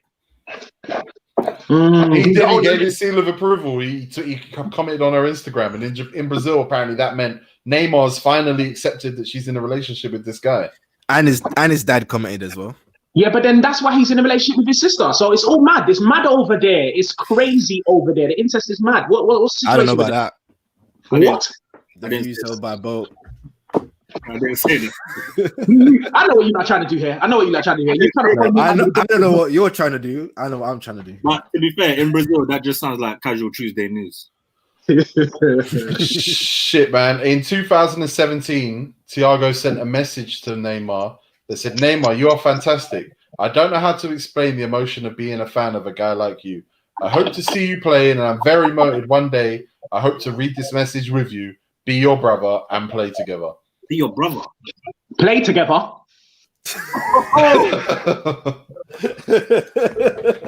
Play together. He said, I know that one day I will meet you because I am a dreamy boy where I do not give up on my goals. I think Neymar. Wait, hold on. How is this message only just being noticed now? It's only just surfacing, isn't it? I'd imagine he put it on social media or something. I'd imagine. No, but I mean, like, Neymar should have seen this message. Yeah, but no, probably not. How many times does he get that message a day? Yeah, come on, Limos.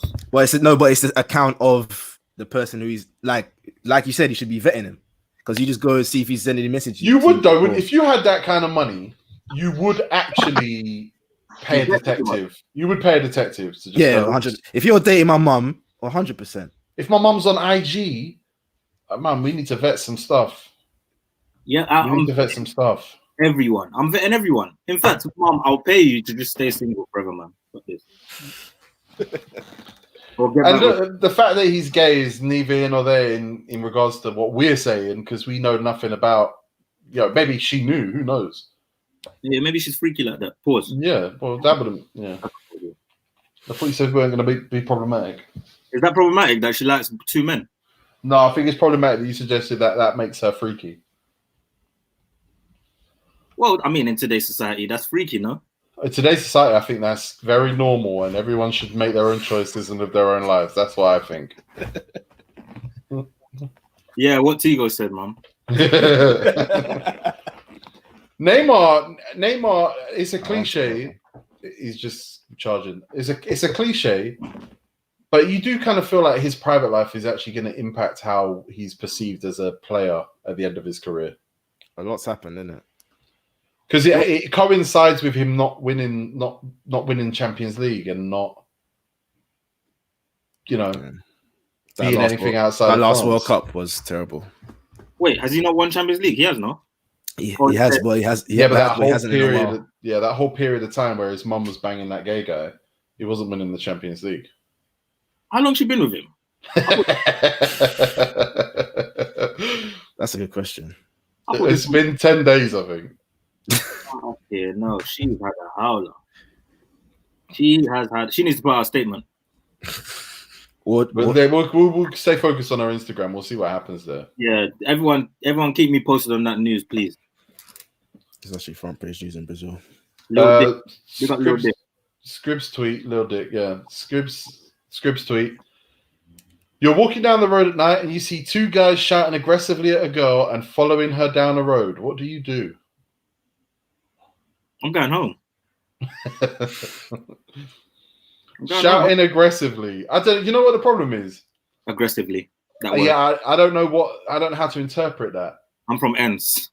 Yeah, like people just, I'm gonna kill you. Yeah, yeah. I have to hear real words. Yeah, I think I'll probably take a look, monitor a situation a bit, and then kind of make a judgment. But more time, you're probably not gonna get involved. To be honest, I've ignored worse. I shouldn't say it, but it's true. Yeah, of course. I mean, I mostly try and stand up for right and wrong, but I'm not Batman. I just want to just say, because I'm getting at it in it. Love you all. Love every one of you guys watching, even the ones that think I'm a prick or Lumos is a cunt, which we share that. But the people that are going through Filthy Fellas' old social media, like, it's funny, and I was gonna run with one of the stories about Raheem Sterling, but I just don't like the idea that some of these guys might have lived lives that aren't as pure and edited as, like, my social media has been edited to the point that you can't catch me out on anything at this point. But yeah, I don't want people going back in time through other people's social medias, because, as you know, Filthy Fellas have had problems with that in the past. And yeah, so we're not going to talk about anyone's old social media posts unless it was from the period where Filthy Fellas was on. We're just not going to do it. Okay. Good statement, man. Yeah, and there's no point talking about when Miles cried about Raheem Sterling in 2009, because he did it in like 2016. We could talk about that one. So, what was Miles' thing about Raheem Sterling again? What was it? No, we said we're not talking about 2009 posts. No, now 16, 3 years ago. Oh, he went on Twitter and said something about how he met him once and he told him he thought he was going to be one of the best ballers in the country and that he's so proud and blah blah blah blah blah. But is that the kind of okay? Is that the same thing with like Spike Lee and these things? Did he meet Spike Lee? Oh yeah. And who's the other person?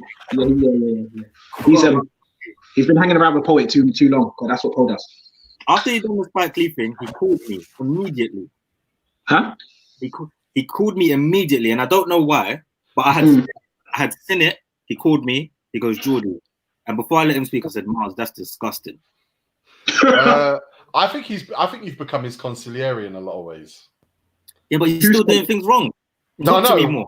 But in here, whenever he's up against it, his back's against the ropes, he'll look around to left and right and he'll go, Jordy. Like, there's 6 people here. He'll go, Jordy, you should have been there. But Jordy, you stick your neck out for him too much, pal, because he leaves you. I've been consistent with Miles from the off. Yeah, but he leaves you hanging. He's been consistent as well. Back me. Remember when Steve-O took a shit in his bag? Yeah. Jordy was the only one out there, the only one speaking sensibly, any sort of common sense. Everyone else was like, how dare you not do it? Do that, Steve-O, do it. Yeah, no, Jordy was like, you man, it's too far. Like, because if someone shits in my bag, this is war. I've taken the shit out of his. Miles has come out the room. I've told Miles, yo, listen, between me and you, someone's shit in your bag. Oh, I thought it was Skits who told him. No, Skits is a snake. The thing is, Jordy, I don't know why you used that phrase, between me and you. It went between you and him. Everyone knew. So what does he do? He takes the shit out of the bag, puts it back in. So Steve-O's angry at me, and he's back in Steve-O. So yeah, he backed Steve-O straight away. So that day, Steve-O came into the office like earlier on in the day, and he said to me, "I'm going to shit in Miles' bag today," and I said, "No, you're not." And he went, "Yeah." He said I wouldn't do it. I said, "Yeah, but Steve-O, like that's honestly that's too far. I don't want you to do that. Think of something else." And he went, I don't know. He tested me. He tested me. He said I wouldn't do it. I was like, I don't even remember that. I have a vague recollection of him saying you wouldn't shit in my bag. Like, what kind of conversation is that? Tigo, are you actually surprised that Steve-O did that though? No, I am surprised. Yeah. Bro, that's human shit. He went far very far that day. Did you smell it? Did you smell it? The whole office stank. Yes, I did. Yes. None of us here would take shit in a bag. No. Never. Not without a fact. I mean, I rate it. Steve-O is committed. Steve-O is committed to the banter. Like, he is. But it's like, really, that wouldn't be living up to Steve-O the madman if he didn't do it. Oh, I just wanted him to reconsider. He didn't say on camera, I'm going to do it. Unless he did, and I hadn't checked his snap that day. He did. Do you know what? The week before was starting a bottle, sniffed the bottle. Miles was waving around the bottle and splashed it on Steve-O. That's it. You're right. Yeah. Steve-O goes, that's it. I'm gonna get him back. When a shit He wanted to get him back. Yeah. That was Skits' fault, though. That even originally, the original thing was that was Skits' fault. I'm telling you, look, Skits is a dark horse. You have to watch him. Yeah. There's nothing dark. There's nothing dark about Skits at all. Nothing at all. That's true. That was actually disgraceful. But yeah, the smell was fucking terrible, man. Oh, Do you remember when the shit in the bag started getting flung about? Yeah, that's what I'm saying, bro. That could have gone very wrong. And Tigo comes out, right, we're not going to throw shit. Very wrong. I would have banned people from the office for that.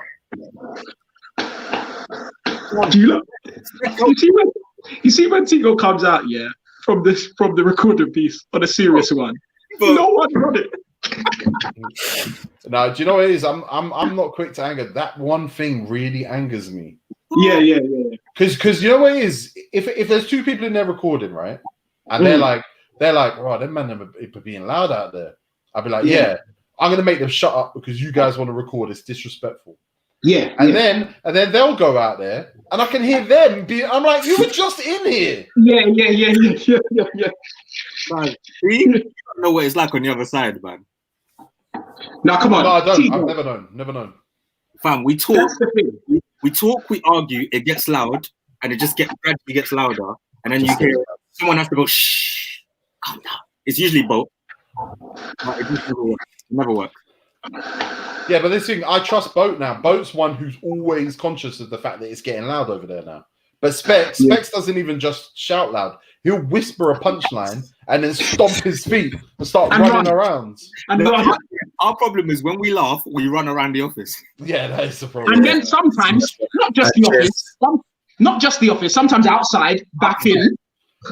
That's what's fucked is we're missing Summer Filthy right now. Summer Filthy is hilarious. Summer Filthy, yeah. Outside the... I'll never forget when Ruben Neves scored the equalizer against United and the whole office ran outside.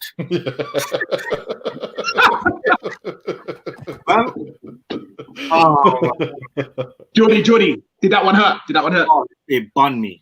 It was a great goal too. I couldn't even. That was dirty, man. That was, yeah. But Mark should have scored, so we should have won 2-1, but we didn't. He then lost his. We should have won that game. He then lost. So I came across an interview with a football player yesterday. It was with an Arsenal player. Arsenal's player of the month in April. Cedric. Oh god. So because we've killed him so much for the last 2.5 weeks, I just wanted to I wanted to allow him an opportunity to tell his side of the story. Oh, okay, that's fair. He says, I wanted to be as involved as possible, but coronavirus is a world problem, and I think as a country, we are all responding very well together. That's nice, isn't it? I'm very this is where it gets very Cedric. I'm very excited for my first game for Arsenal. Oh my god. It's a game of patience, and I know it will happen in the near future. Oh my god. He says that the thing he's been doing to kill time, but bear in mind that he's pretty much been on quarantine for coronavirus for, I don't know, 6 months at least. Mm-hmm. He said he's teaching his dog new tricks. He says the dog is very little. It's only 5 months old. He already sits, but we're trying to make him lie down. We're now trying to make him jump over things. It's difficult and it takes a bit of patience, you know? Tigo, you have no respect for the way you read out those answers, but we're going to get back to that. Tell me who interviewed him. I need to know that. That's what. I don't. It was on. I think it must have been Sky. I don't know. You've asked me a question there that I can't answer. I read it on a blog. I'm reading this on a blog. It's terrible. But no, both on the mad one. The good news is that I came over angry. The good news is that he says, I'm training every day and trying to cook something different sometimes. We are watching series on TV and cutting hair. We called my hairdresser on FaceTime to follow his guidance. Of course, it's not the same, but my wife is doing a good job. So Arsenal spent £5 million for 6 months of Cedric training his dog and his wife cutting his hair. I'm telling you, when you're not on loan, you're just a man in an Airbnb. I feel bad for him, man. Why? What's he been doing? What else do you want him to say? Yeah. Do you know what I mean? Like what? No, I mean, I'm not even. There's like. There's no need to interview him. There's no need to interview him. Like, Leave him alone. Just leave him no, but alone. like, what? That was rudely most. Like, what do you want him to say? Like, what? Because okay, I'm just gonna keep it. He has nothing to say. Kicked the ball for Arsenal. Sky kicked the ball for Arsenal. While we're interviewing him. He has nothing. I guarantee he hasn't met every teammate. Bro, yeah, man. Yeah.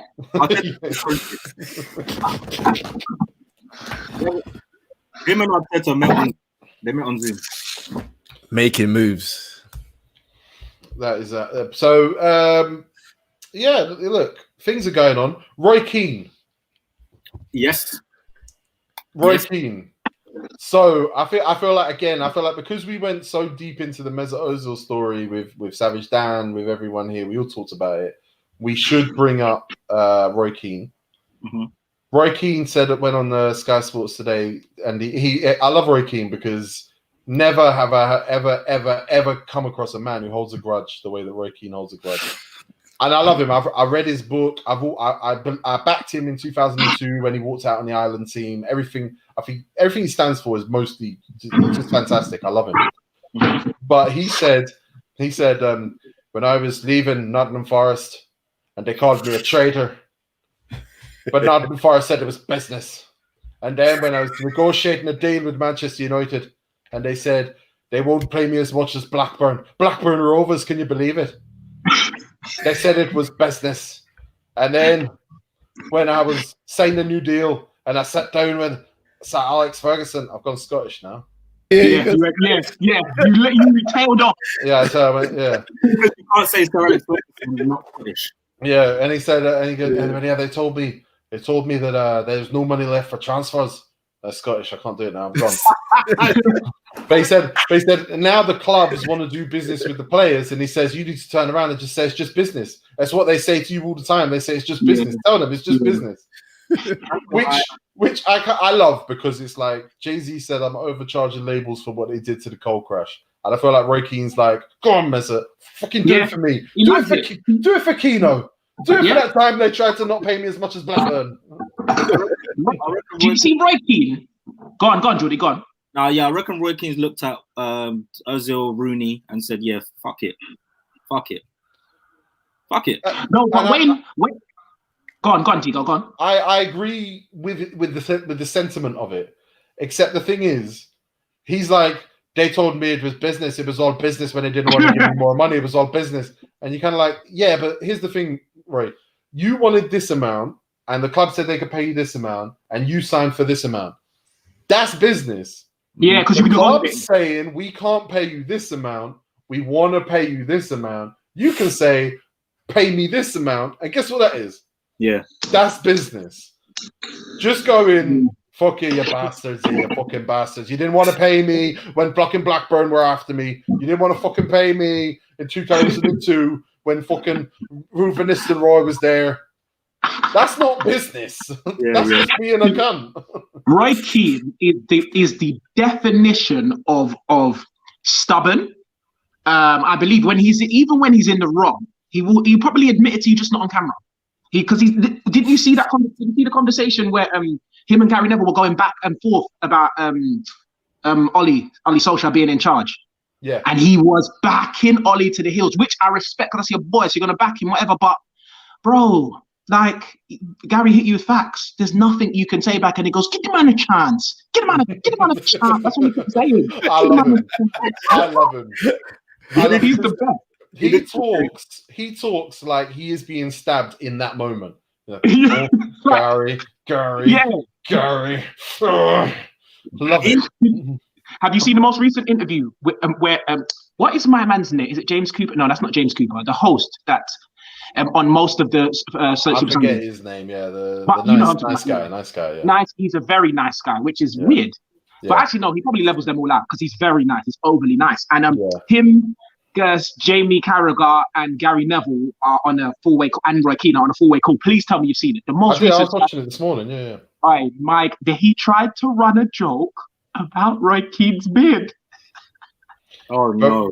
But I actually love Gary Neville and Roy Keane's relationship. I actually think, as far as TV goes, they should be on TV together more. Yeah. Because Gary Neville still a little bit scared of him, but also knows it's funny to run a joke on him and him not sell it at all. Did you see the thing about him and Wayne Rooney? Yeah. No. So Wayne Rooney told a story on like Soccer Saturday. It's on one of these Sky shows. About how when he was at Man United and Roy Keane was at Man United, Roy Keane used to always watch the rugby league on a Saturday night before a Sunday game. And one day, Wayne Rooney, who must have been a kid at that time, because their careers overlapped probably just when Rooney was a teenager. Mm-hmm. He goes, he really wanted to watch X Factor. So what he did was he went in there, changed the channel, put it on the X Factor channel, and then hid the remote control. so which is a shit prank, it's a shit joke, whatever. But they asked Roy Keane about it yesterday, or was it today or yesterday? And he goes, when me and Wayne didn't really get along. If that's your idea of banter, then me and you aren't really going to get along. Hiding a remote control, if that's banter. I personally, do you know what? Every day, fam. I reckon behind closed doors, he is actually very funny. Roy Keane, he's a very funny. He's obviously, he knows what he's saying is funny. But Tigo, sometimes though, I'm not sure, because when my man tried to make the joke about his beard, it looked like he just was not having a bar of it. Like, don't try and run jokes, I'll smack you up. And my man got really, really scared. Like, it seemed a bit. It's probably a I don't know you thing. That is it. Yeah. You told the story about him with Ian Wright the other day. Yeah. I don't know you thing. Do you know what? I see that a lot with on BT Sport when I watch Jake Humphries try to bust jokes. Yeah. They cuss him. They just cuss him. Were you saying you think if Roy Keane's on this whole like you don't really know me, so we can't run joke like that? Yeah, big man. I think there's rules. I think that we need more of that. I actually think we need more of that. Like all that Richard Keys, Andy Gray era. I know like old people like to romanticize that era of punditry. I actually think those guys were too extra breaded in the football world with the footballers loving them off. I actually think like Jake Humphries and that guy on Sky, who I forget his name. I think he's actually good. These guys are a little bit more separated. But Tigo, that worked for that time though. Yeah, but I also think it set back like fan relationships with players a little bit, because they were just like there was this wall of media between like the fan and the players, and it just there's mad shit that was going on that it just created I think it created a degree of resentment between fans and players, just the lack of access, the lack of actual honesty. So I prefer now where players, if you're going to engage with media, you know what the fuck you're doing. But is that what's that? Is that entitlement then? Like we feel we need access to them. Absolutely, we're cunts. We're cunts. David Jones, that's his name. Yeah, I'm a fan of David Jones. Okay, I'm not sure. Did you see what Gary Neville said about? Well, Gary Neville said two things, and I don't want this to turn into like a Sky Sports reaction show, but I just think Sky Sports actually doing a really good job with this quarantine of none of it. Talking about things. You know, I'm picking it up online mostly on the Sky Sports app and just going through and watching 4 or 5 minute clips. Gary Neville did his top 10 players of the year, and he didn't have Jadon Sancho in it. So, and they were like, "Why haven't you got Jadon Sancho in it?" And he went, "You know what? I thought about it, and Jadon Sancho is not better than Angel Di Maria, or Aguero, or Higuain." And I think the way we talk about these players, these young English players, we talk about them like they are better than those players just because we hype them so much. And I think we need to start getting realistic about young English players, because, be honest, is he better than Angel Di Maria? And if the answer is no, then why would he be in the top 10 players of the year? And I think that's a bit, again, I agree. It's a bit hyperbolic what he said. But no, it's interesting. Finally, someone's saying that. Yeah. Because I think you will see lists with him in top 5 players of the year and stuff, which probably is. But no, because look, Gary Neville, for me, and I do like him as a pundit. Let me not try and discredit his punditry, but he always wants to be the guy.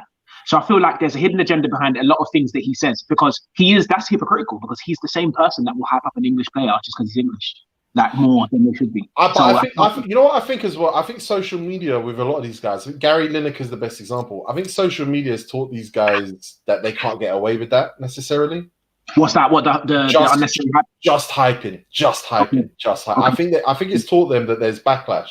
And again, I think a generation before would never have paid attention to that. Sorry, Arab Ali says, yeah, he probably is better than Higuain. Yeah. Do you know what? I forgot Higuain played for Chelsea. In Sancho's in Sancho's defense, though, it feels like this year's list. Is he not in that up there? So I guess let's work backwards from that point then. How many Bundesliga players would make the top 10 players of the year? Lewandowski, that's it. Leon Bailey. Lewandowski. Haaland.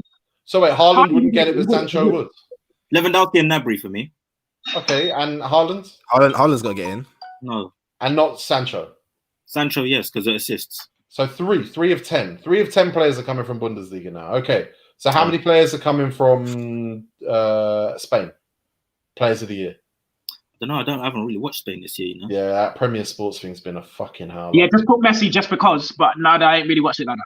I haven't watched Spain. Like, we could chuck Messi in, of course. Comments. You guys read a lot of Twitter, so let us know who would make it from Spain. Alfonso Davies there. No fullbacks making it, guys. No fullbacks making it. No, because I think England's fullbacks would make it, as in Premier League. Haaland's making it. I don't think Haaland's making it. Why would Sancho make it if Haaland doesn't then? Because you go.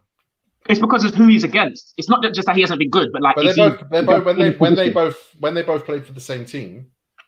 Yeah, but he came in January, man. Yeah, but before he was joined in January, he was top goal scorer in the Champions League. Oh, in the Champions League? I'm saying. Yeah, sorry. And you have to throw Bailey in that Bundesliga hat as well. No, you don't. You mentioned him a few times, but you definitely don't. I love Bailey, but he ain't top 10 in the world this year. I'm putting Haaland 11. I get you, and I would agree with you, except that if you're talking about Sancho and Haaland, and this is where the hyperbole of wow, look at this guy, and Sancho is that good, and I'm not saying, but this is where you can get into a tricky territory where when people talk about Federico Valverde or Thomas Partey, and you're kind of going, well, we know Jadon Sancho because he's English and has done well for Dortmund. Well, Haaland is a Norwegian and doing well for Dortmund, and they're almost both doing exactly the same thing. Did he put Trent in it? He did. He put Trent 10. Yeah, it's got to be the English fullbacks. Regardless of what you think of him, this season he's been on fire, bro. I know you put Trent in. Someone said Griezmann. Definitely not Griezmann. So how was it split? How many Premier League players were in there? It was 10, top 10. No. What Jordy's asking, how many of the Premier League made the top 10? Well, you tell me. Okay. Because I don't. So the left back, you put Anders. There was only one English player, and it was Trent. There was only one English player in his Who head. made left back? Right. No, it wasn't an 11. It was just the 10 best players. Oh. Okay. So who makes it from the Premier League? Van Dijk, Trent, Salah. No, Salah. He had Varane. So I think Gary Neville was trying to prove a point because he had Varane or Varane, however you want to say his name. He had him second in the world. Above Van Dijk. He had him above Van Dijk. I told you lot, Gary Neville just tries to be that person sometimes. He really Varane above Van Dijk. When they asked about it, he said basically, this is a guy who's been consistently good for this amount of time, and he's had a great season, and we know what his pedigree is, but it's like because Van Dijk's doing it in England, we value it more. And again, I'm going to plead ignorance on the fact that Varane maybe has had a great season. I've probably seen him play 90 minutes twice, 3 times this season. I've never really been a Varane guy. I'm a fan of him. I'm a Varane guy. I'm a fan of him. I'm not talking about this season because I haven't watched the Spanish league like that, but I'm a fan of Varane. He is a very, very, very good defender. But it's just like What's he trying to say? That he's been better than Van Dijk this season? I think he's just whole thing is like everyone's too Premier League obsessed, and I'm Gary Neville, and I know Twitter's gonna like this if I come out and say, and this I think there is a bit of that going on. Adam Harvey says, Robbo isn't English, you racist. Very. I was thinking that as well. I was like, do you know what? Yeah. You got me that one. British, mate. British. Varane over Van Dijk, I think. I meant English Premier League, not English, but yeah, go on. I think is insane, and I can educated guess that. What, that he hasn't had a better season than Van Dijk? Yeah. Well, I'm gonna say no because I want to be consistent because you ain't watched the Spanish league, so you don't. No, yeah, you're right. And I'm saying I'm educating guessing it. You just flinging it in there. Educated guess. I like that. Yeah. Van Dijk, unfortunately. Who else? Come on, boys. I can't think because I don't know how much he would have put in there. So what Premier League? Who would you put? Who is there a Man City player put in the top 10? Did De Bruyne, isn't it? Did De Bruyne make it? Yeah, that's about it. He had a lot of injuries this year, though, didn't he? Yes, he has. But what he's done in the league, still done all right. He was doing all right in my fantasy team. I think. Look, there's nobody doing anything this season. The truth. No, he put Mane in there. Come on. Mane, yeah. What, by default? By default? Mane is a good shot. Somebody tagged me in a tweet yesterday because people now, because they know I hate these shit football Twitter people, tagged me in a tweet and it was an 11 of highly technical players versus an 11 of highly fast and powerful players. Guess what the difference was between those two teams? Okay. One was full of black players and one was full of white players. That's the thing. The guy was like, this guy's got Ronaldo as highly technical and not pace and power. And I was just like, bro, the teams are racist. that is how... Tigo, you said it yourself. Sorry to cut you lot. No, Tigo, you said it yourself. You do use racist a lot. Let me find it. That is how black players are described. Perceived. Okay, so which one do you go against then? Which one? Give me that top three players who they say are pace and power, apart from Souness, take him out of the combo. That they say are pace and power that are not. They're actually technical. All right, so let me give you the teams. Let me give you the teams. Go on.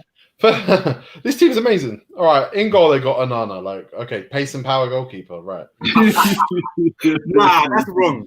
I sent it back. They've got Virgil van Dijk. Yeah, there's nothing technical about Virgil van Dijk. He's definitely not the best technical defender in the world. Yeah. They got Koulibaly. I think that's pretty on point for his brand. Yeah. Serge Aurier at right back. He's not technical, but I don't know if he's got pace and power. They should have put Ricardo Pereira there. Because he's black, or this isn't an all-time. This isn't a black team. This is pace and power. Yeah. Which right back doesn't have pace and power, by the way? Every right, like, because let me tell you something. Hector Bellerin's got more pace and power than he has technique. But I'm gonna go against you on that one, Tigo. He's got pace. He's got power. Yeah, he's got power. When he's fit, he's got power. Yeah. Oh, he's fit. Okay. All right. Cool. Trent, does he have power? Anyway, go on. Left back, they got Alphonso Davies. Okay. Centre mid, they've got N'Golo Kante. Wait, what did he? Pace is a big one for Kante, obviously. It is all black. He's not fast. Yeah, he's not fast. I'm not done, bro. Not only is they're wearing. Oh, come on, Tigo. Black boys, you're all black boys. Next player in the pace and power list. Playing at number 6. Pogba. Paul Pogba. Yeah. Pace and power. Pace and power. Yeah, but you have to think about it's the Sky Sports merchants, the ones who are locked in and only locked in on Sky Sports and Super Sunday. They've heard Souness say that a million times, so he must be pace and power. Next up in the midfield at number 8, Ndombele. Oh my goodness, dude, he's not watched football. Pace on the left power. On the left wing, Sadio Mane. Yeah. On the right wing, okay, fair enough. Pace and power, Adama Traore. Yeah, that's different. That's brand. Up front, and this guy, in my opinion, and in the opinion of at Dag7ii, this guy's all about pace and power, and that's all he's got in the lockup. Kylian Mbappe. Who did this? Whose thing is this? This is your friend of mine at Dag7II. Okay, I'll just. You know what pisses me off about this racist team? It's not even good. No, it's good. It's good. It's this good. Come on. Come on. You got. And anyone in the comments, sorry, might be thinking that maybe this is the joke and this is the point of the joke. Yeah, maybe it is that. Maybe it is that. And I would happily accept that on the technical FC, in goal you've got Edison. Whatever. At centre back, you've got Laporte. More technical than Virgil Adakfareni. Then you got John Stones. No, he's technical. Don't say that. He's technical. But at left back, Marcelo. Robert. Again. Racist. So this guy doesn't know he's being racist. No. Come on. Again, he's got it correct with the technical side. Marcelo is super technical. That's not the point. The point is that he did pick a black player in the white team. Yeah. What that does is the exception that proves the rule. That proves that this guy is not aware of what he's done here. Yeah. Isn't Robertson more pace and power than Alphonso Davies? I don't know Alphonso Davies to that. I just know he is super rapid. Yeah, he is actually super rapid. But yeah, but where's Hector Bellerin in that team? At right back, they got Kimmich. Of course. And central midfield, they got someone got FDJ. Or Frankie de Jong, that'll be. Yeah. Frankie de Jong. Then Arthur. Then Thiago. Then Isco. This team's shit. And then up front, they got Cristiano Ronaldo and Karim Benzema. Oh, this team's shit. This team's dead. But Cristiano will probably win the game, though. Wait.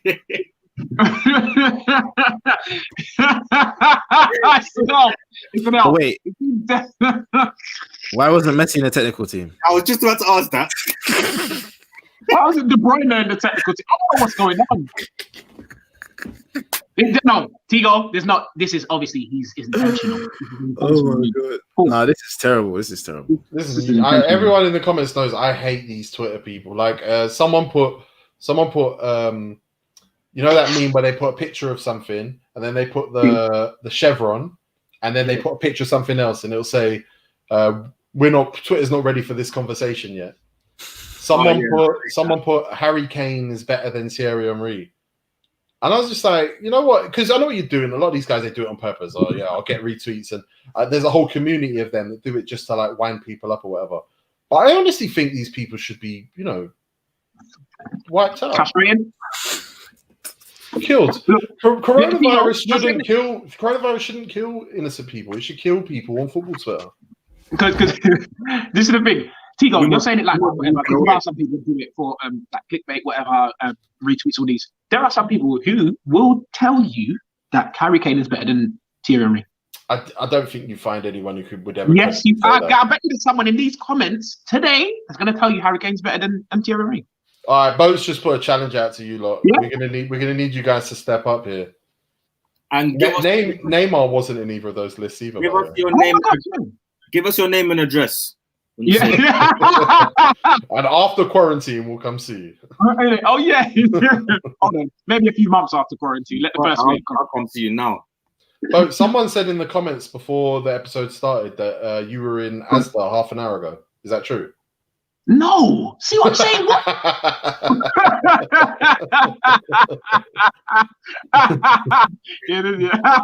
Wait, Hugo, do you want to save that topic for our special guest? Yes, but there is another topic that we can talk about. Just as a last topic is what's going on in Holland now. Oh, we didn't make a decision. The league has been cancelled in Holland. Ajax have refused the title. Good on them. That we'll win it next year. Oh no, I didn't know that. They refused the title. This is what I'm reading. Yeah.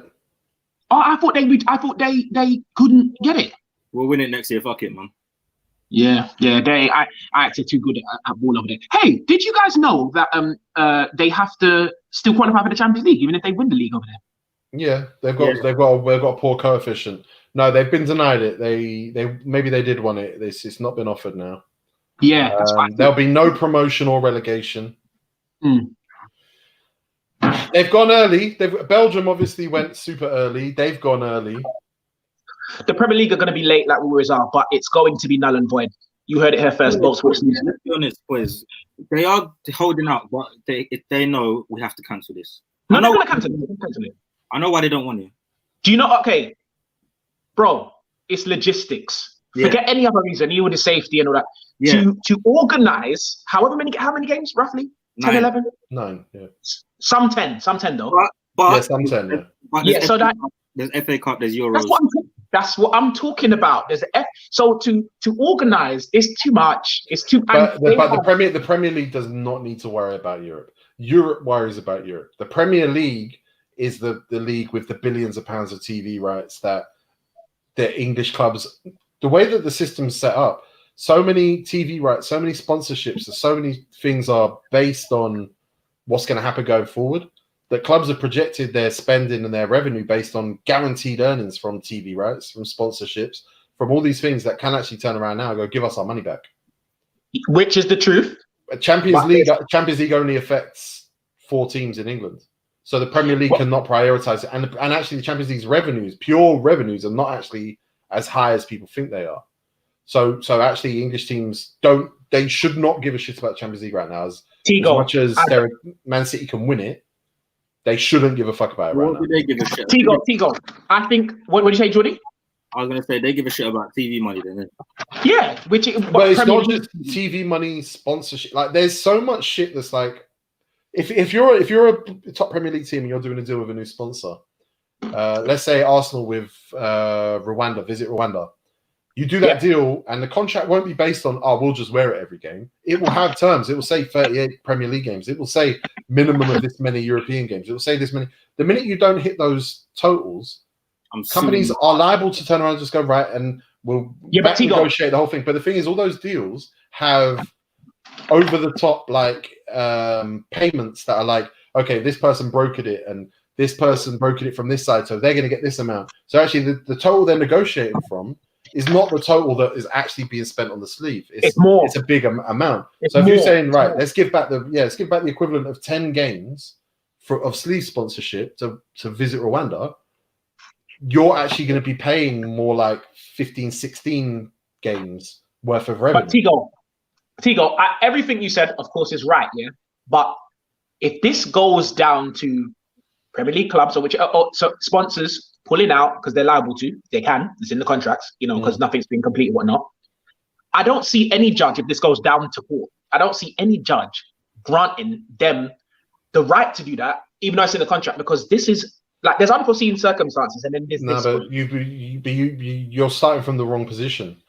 If you invest in advertising, if you spend money in advertising, and you don't get served that advertising, forget that football comes first. If you don't get what you pay for, you deserve your money back. And judges will have to. Judges will have to because ultimately what we're talking about with like football clubs and the Premier League and not getting fixtures and it's the same thing. Football clubs can turn around and sue somebody, but they can't. That's the basic principle of it. What you like, again, I'm not disagreeing with what you're saying. What I'm saying is this is beyond an unforeseen circumstance, bro. This is a global. It's not it's not epic. This is a pandemic. What you're saying is, and I might be wrong. What you're saying is, football has been hit so badly that it's unreasonable to request that money back. But these companies have been hit. But everyone's been hit. Everyone's been hit. If Visit Rwanda is just an example, by the way. I know nothing about what they've done or what they're doing. Yeah. If you're Visit Rwanda and you're hurting because people aren't traveling, whatever. Yeah. And you're going, well, there's £1 million out there that I really don't want to give you. Or everyone's hurt. I've paid for that and I haven't had the service. I need the fucking money back. Yeah. Do you know so are you on the side of the fact that, sorry, Jordy, are you on the side of the fact, Tigo, that are you no null and void? You think, not that you want it, I think you think it's going to be continued. I said the other day, I think they'll leave this as late as possible to make the decision. I think they're waiting for a breakthrough. Right. They're waiting for a change in public opinion. I think Germany's crucial. If Bundesliga can get their new plan approved by Angela Merkel, then there's hope for the rest of Europe. Because that's one of the major leagues with the money that can actually pull it off. The problem is... England, are we about to push sales then? Because are we really leaders or what? Why do we have to wait for everybody else to make decisions until... the problem that England's got is a general infrastructure issue, but also what we got is a really bad PR issue, where like Pepe kicking ball in the cage the other day. You can't clap for Kyle Walker, Jack Grealish. You can't clap for Mourinho. the NHS. Mourinho with Ndebele, you can't clap for the NHS and say football's behind the key workers, and then go Pepe's kicking ball with the Turks in Holloway Road. So English football's got a massive. In Germany, they controlled it better. They got more control over their players, and whether that's a good thing or bad thing, and they've avoided a lot of the PR crisis that English football's had. A lot of our players have got out of hand, you know, because we had to mention everybody there, but we didn't even mention Jack Grealish. Yeah, I did just then. Oh, did you say it just now? Yeah. Yeah. Okay. But also, Germany's had 5,000 deaths from COVID, and the UK currently is at 19,000. Yeah. That changes the landscape a lot in terms of how people are going to perceive any kind of football. There's also this report this week that the COVID-2, which is apparently the winter, when it refreshes in the winter, is going to be like 3 times as bad as it has been so far. So there's all this stuff that's projecting this like this science that we're just like so out of the loop on, because who are we? We're just fucking on YouTube and Twitch chatting shit. I Bo. Yo. Me and you hate Liverpool, innit? Badly. But imagine being a Liverpool fan right now. Fam, hey, Jody, listen to me, cuz. Listen to me. We have been speaking about this term, taking an L, handing out L's. Yeah. But if Liverpool don't win this title, oh my goodness. I don't, honestly, I genuinely, I'm going to say it, fuck it. I think I'm going to be more happy about Liverpool not winning the league if it's null and void than I ever have been at Man United winning a major trophy. I'm serious, Geordie, because it's going to... Bam, they've been waiting 30 years. If I was a Liverpool fan, I would email the Prem every day. Every day, on it. What's going on? What is this? Would what? Oh, they are in... It's going to be the biggest sufferation, because it's, you know, there's all songs ready for when if it's null and void. Okay, cool. Yeah. There are going to be songs to banter Liverpool fans about the death of about 30,000 people, and they're going to be funny. But it's bad because they're talking about. And to be fair, I'm not like it's harsh, but they've already had banter about like. Of course, terrible things. You know what I'm saying? So it's they're used to that. What it's going to be though is that it's going to be fresh in the minds of us. This internet era. This happens. Oh my god! It's mad. It's mad. And Liverpool, I don't know if you know many Liverpool fans. They're very quiet. Yeah. Because it's not like they've done everything right. They've done everything right. Apart from lose to Watford, and I guess Atletico, they've done everything right. Tigo, you could argue they've done everything right for the last 3-4 years. If you took it in progression, they've done everything right up until this. Do you know what? You've done everything. Yeah. And then it's Jesus that had to get involved and stop you lot from winning the... Like, what the fuck? I wouldn't blame Jesus. That's why I say Liverpool. I wouldn't. That's why I say Liverpool are cursed. Huh? That's why I say Liverpool are cursed. Oh, yeah, do you know what? I'm going to have to go and concur. Because what is this? Who makes Gerrard slip? The week before he says, this does not slip. Yeah. Oh, yeah, the game, isn't it? Don't let this. You know, by the way, that's one of 2 of my favorite Premier League games ever. That and what else? Is that one only because of the storylines and Chelsea Spurs. Which one? Oh yeah, the Spurs fucked it, yeah. Where Hazard? No, Hazard. Oh, that one. Yeah, that's a great game. I preferred the game after when Liverpool drew with Palace. When they were 3-up. Oh my god! Game. And Suarez cried. Yeah, that game was pure nonsense, but it was. I did like it. The white girl went mad. It was. Gale went mad. He did. Suarez actually was in like he couldn't be consoled. He was just bless him. Yeah, I feel bad for Liverpool fans because ultimately, look, if they ever ask me, I'll say, yeah, you won the league. That's you. But they didn't. But no, Tigo, that's you. Not me, boy. Not me. Not me, mate. Absolutely not me. Never me. You know what? It's so bad that Liverpool fans are going to have to find something. Did we log off? I'm there. I'm here. You're good. Go. Say it again. Oh, it's going to be so bad that Liverpool fans are they're going to actually have to rename Twitters, change T-shirts now. Nobody's going to wear their top out. Not chest out. Absolutely not. No, they got Nike. They got new Nike kits, bro. Liverpool shirts are about to be everywhere. No, they got Nike and they got the Club World Cup badge. Yeah. Sick. But their sponsor, they need to change. Their sponsor is probably one of the best sponsors you could possibly have. It's a massive bank. But is it bigger than Audio? No, I don't even know if it's bigger. I just think in terms of like Shaw money, that's good Shaw money. Oh, it's wavy, but yeah. It's the ugliest logo. It makes their kids look so fucking shit. Oh, bless them. Like PSG, I hate PSG's new sponsor. So poor. Oh, I saw. I think he was sending me the kit in one of my groups. Why? Is that a thing now? Is that the way we're gonna move? Like with ugly? Is that selling? Whoever's got the most money is what it is. I don't like Man United's new concept kit. If that's real, those kits are outstanding. Hey, let's not blaspheme. It's not real, please. It can't be real. Well, it can't be. I think it's real. Why? Because it's flying about too much. When you hear too much noise about it, usually. Yeah. When I saw Makola talk about it 2 days in a row, I thought, fuck. Yeah. Yeah, but Makola says a lot of wild things, though. So let's not. We can't believe everything. He told me that. He told me Phil Jones was going to be England captain one day. So. Yeah, you're an arsehole. Last thing we'll talk about, Gary Neville also said that he thinks that the Premier League should take a £400 million loan from a bank, borrow against £10 billion of future earnings, which is just a number he's made up, and then give that money to the Football League so that they can save their clubs and pay all their bills. Will Gary Neville pay back a serious proportion of that loan? If he will, then that's fine. So he's got a team down there, hasn't he? Yeah, he's got a team, so he's saying that for a good reason. But ultimately, I think it got traction because then Gary Neville's having a great quarantine.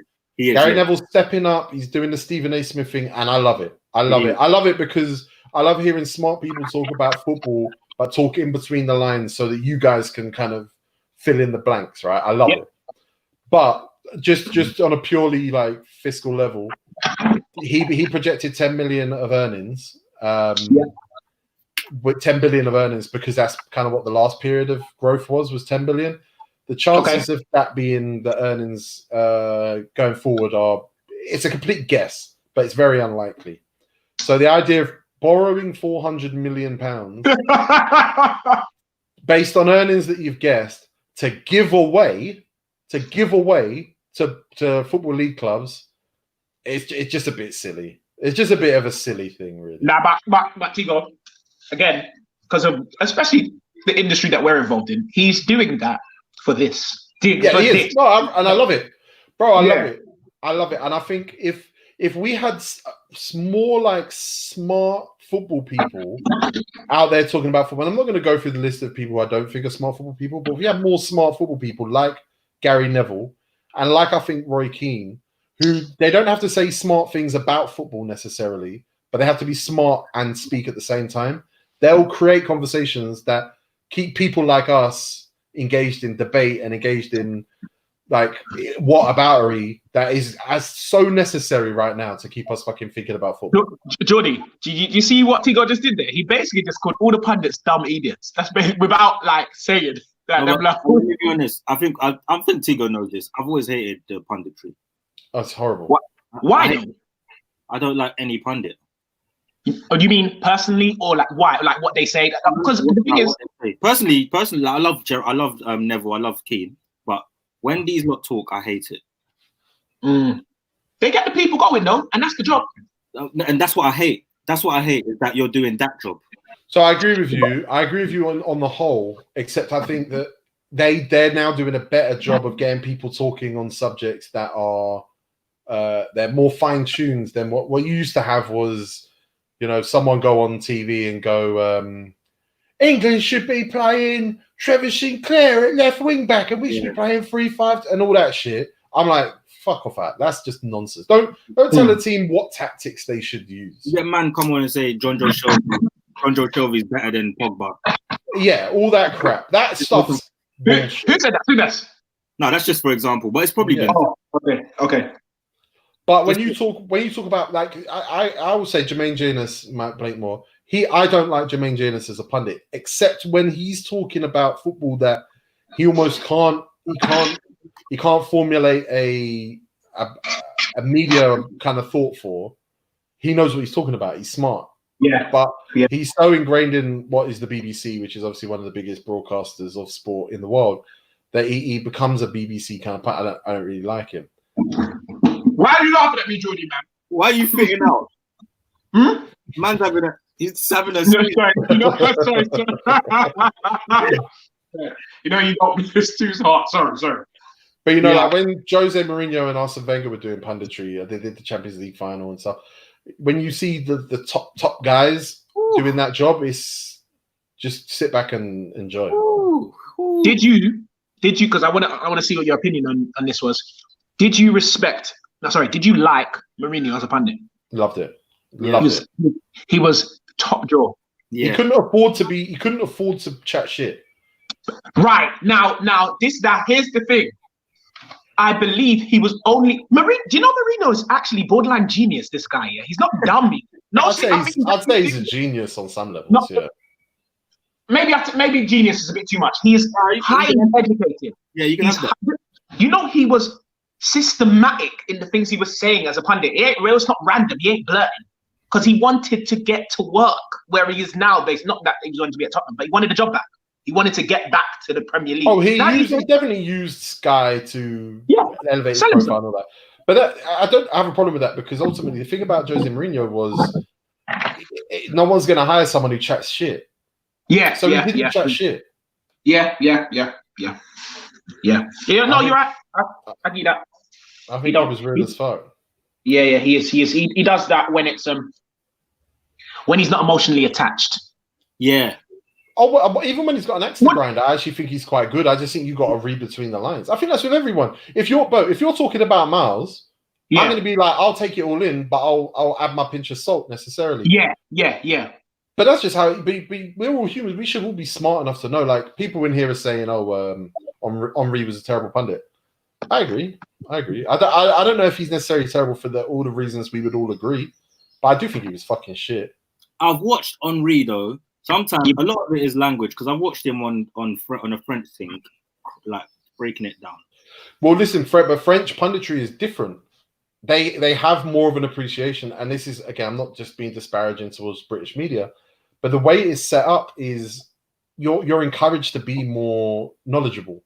I think that's in England we haven't encouraged pundits to express knowledge. We've encouraged them and sound bites and links and let's get from A to B to C. Like people don't like Danny Murphy. Danny Murphy knows football really, really well.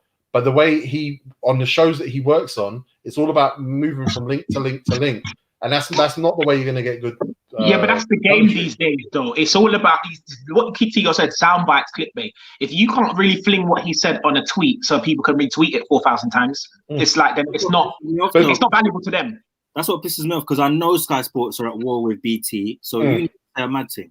But BT have upped Sky's game in terms of they have come to us for the smarter stuff. Like here's the show for the silly stuff. Come to us for smarter stuff. So I actually think BT have made Sky up the level of competence of their pundits. And I think what we're seeing is more of like, and I'll always go back to America because America is the best like media business in the world. Is like it basically. You're saying Stephen A. Smith and them, man. It's a whole country of media. But yeah, Stephen A. Smith talking about basketball, he'll say hot takes, but they're hot takes that have like, go on, you try and argue with them. There's not much room either way because he's smart. Yeah, he actually knows what he's talking about. At least be animated with some nous. Yeah. And this not Stephen A's my favorite, but he's not the only one. Like Bomani Jones, if you've ever seen Bomani Jones talk about sports and you're going to try and like baffle him, good luck. I think I've got 2 more questions before I go. Okay. Go on. Bo, the first question is: would you take Poch now? No. Is it? But you can say why. Let me explain. Let me, try. you could have just done that yourself. You didn't have to ask me a question. Go. That's what I was saying. Say to me, explain why. Like, tell me what now. But yeah, no. Honestly, okay. First of all, because I'm emotionally attached to Oli, yeah, that's like whatever as a fan, yeah, it's a fan way. But I just think there'll be too much disruption for Man United. We are at the level that we're supposed to be at right now. A lot of like, you know me, I love Man United and whatnot. And yeah, we're going to be great in the future and all of this talk. Yeah, that's all optimism. But where we are now is where we are supposed to be, because that is actually how good or bad, if whatever you want to call it, we are. Bringing Poch into this mess now. Are we going to give him another 2.5, 3 years to fix it? No. So we're going to fuck him up? No, that's why I wouldn't want to bring him in. Okay, so now where do you think Poch is going? Nowhere. I think they're going to wait until the like maybe midway through next season, and then we get him. It's fucked, isn't it? Oh, so yeah. you do think he's coming? Yeah, I think he's coming, but I just don't think we're now. You said like now, not Corona. You mean just like where we are in the season now? Yeah. No way, nah, man. I wanted him. That was gas though. I genuinely think we're gonna get to the end of the season with Oli, whatever. Then the middle of this next season, little blip in Oli's in whatever happens with us, they'll get rid of him and get Poch. That's what I think is gonna happen. I think you can't wait that long anymore, man. Yeah, are in the game. I don't think, Man United, you mean, or you mean just in general? I think right now is Man United's biggest gamble, stick or twist. Yeah, it is. I agree. You know, but we say that every time though. After the whatever managers. You ain't done shit since Fergie, so it has been every time. Unfortunately, you've made the wrong decision pretty much every time, unless Ole Gunnar Solskjaer turns out to be a Premier League challenging manager, which is possible. It is. See, again, someone here says, Rex Schneider says, look at Solskjaer's transfers. But guys, come on. It's 2020. Solskjaer's got nothing to do with the transfers. Solskjaer didn't want Bruno Fernandes. That's just stuff that happens around him, mate. He does not have a say in that stuff. In 2020, man, think the new manager at Man United, the new manager who was at Cardiff when they signed Guy Medel. He's gonna sign Bruno Fernandes. Okay. He didn't want Bruno Fernandes. If Solskjaer was in charge of transfers, I would have believed it if we got Haaland. Yeah. Yeah. Yeah, except that Haaland's agent hates Solskjaer. Is it? How can you not like Solskjaer? Mino Raiola. No, Solskjaer, though, I do hear that he's got the cunt in him, especially as a coach. He's classy to the media. Solskjaer just didn't like what Mino Raiola was doing with Pogba, so came out against him, and Mino Raiola's had an Instagram with him since. But at the same time, I actually think that when they sacked Mourinho, I think Pogba and Mino Raiola were like, okay, let's see what Man United do next. So when they appointed a legend who had managed Mulder and Cardiff, I think they were like, okay, yeah, we're done with this project. This project's over. Man United aren't serious about keeping Paul Pogba. So I think that's why Mino Raiola and Pogba and those guys have a problem with Ole Gunnar Solskjaer, just because of what he represents. And then Solskjaer came out and was like anti-Raiola, and they turned into a beef. I just thought, what else I had to say, man? Oh, you had a second question, didn't it? You had a second question. No, my second question was clear-outs.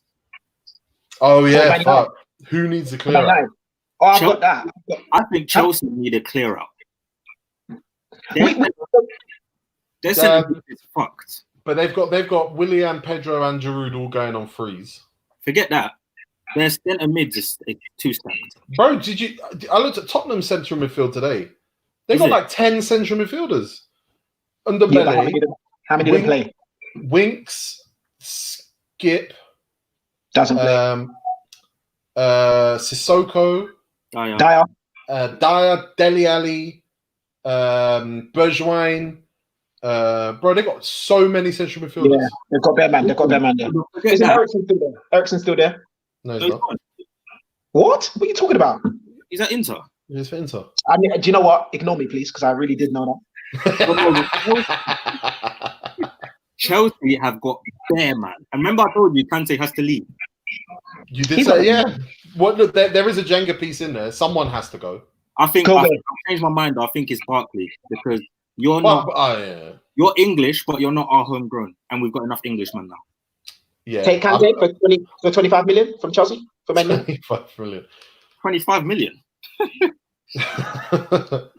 Look, and listen, the Chelsea to Man United midfield's fucking conveyor belt, it does exist.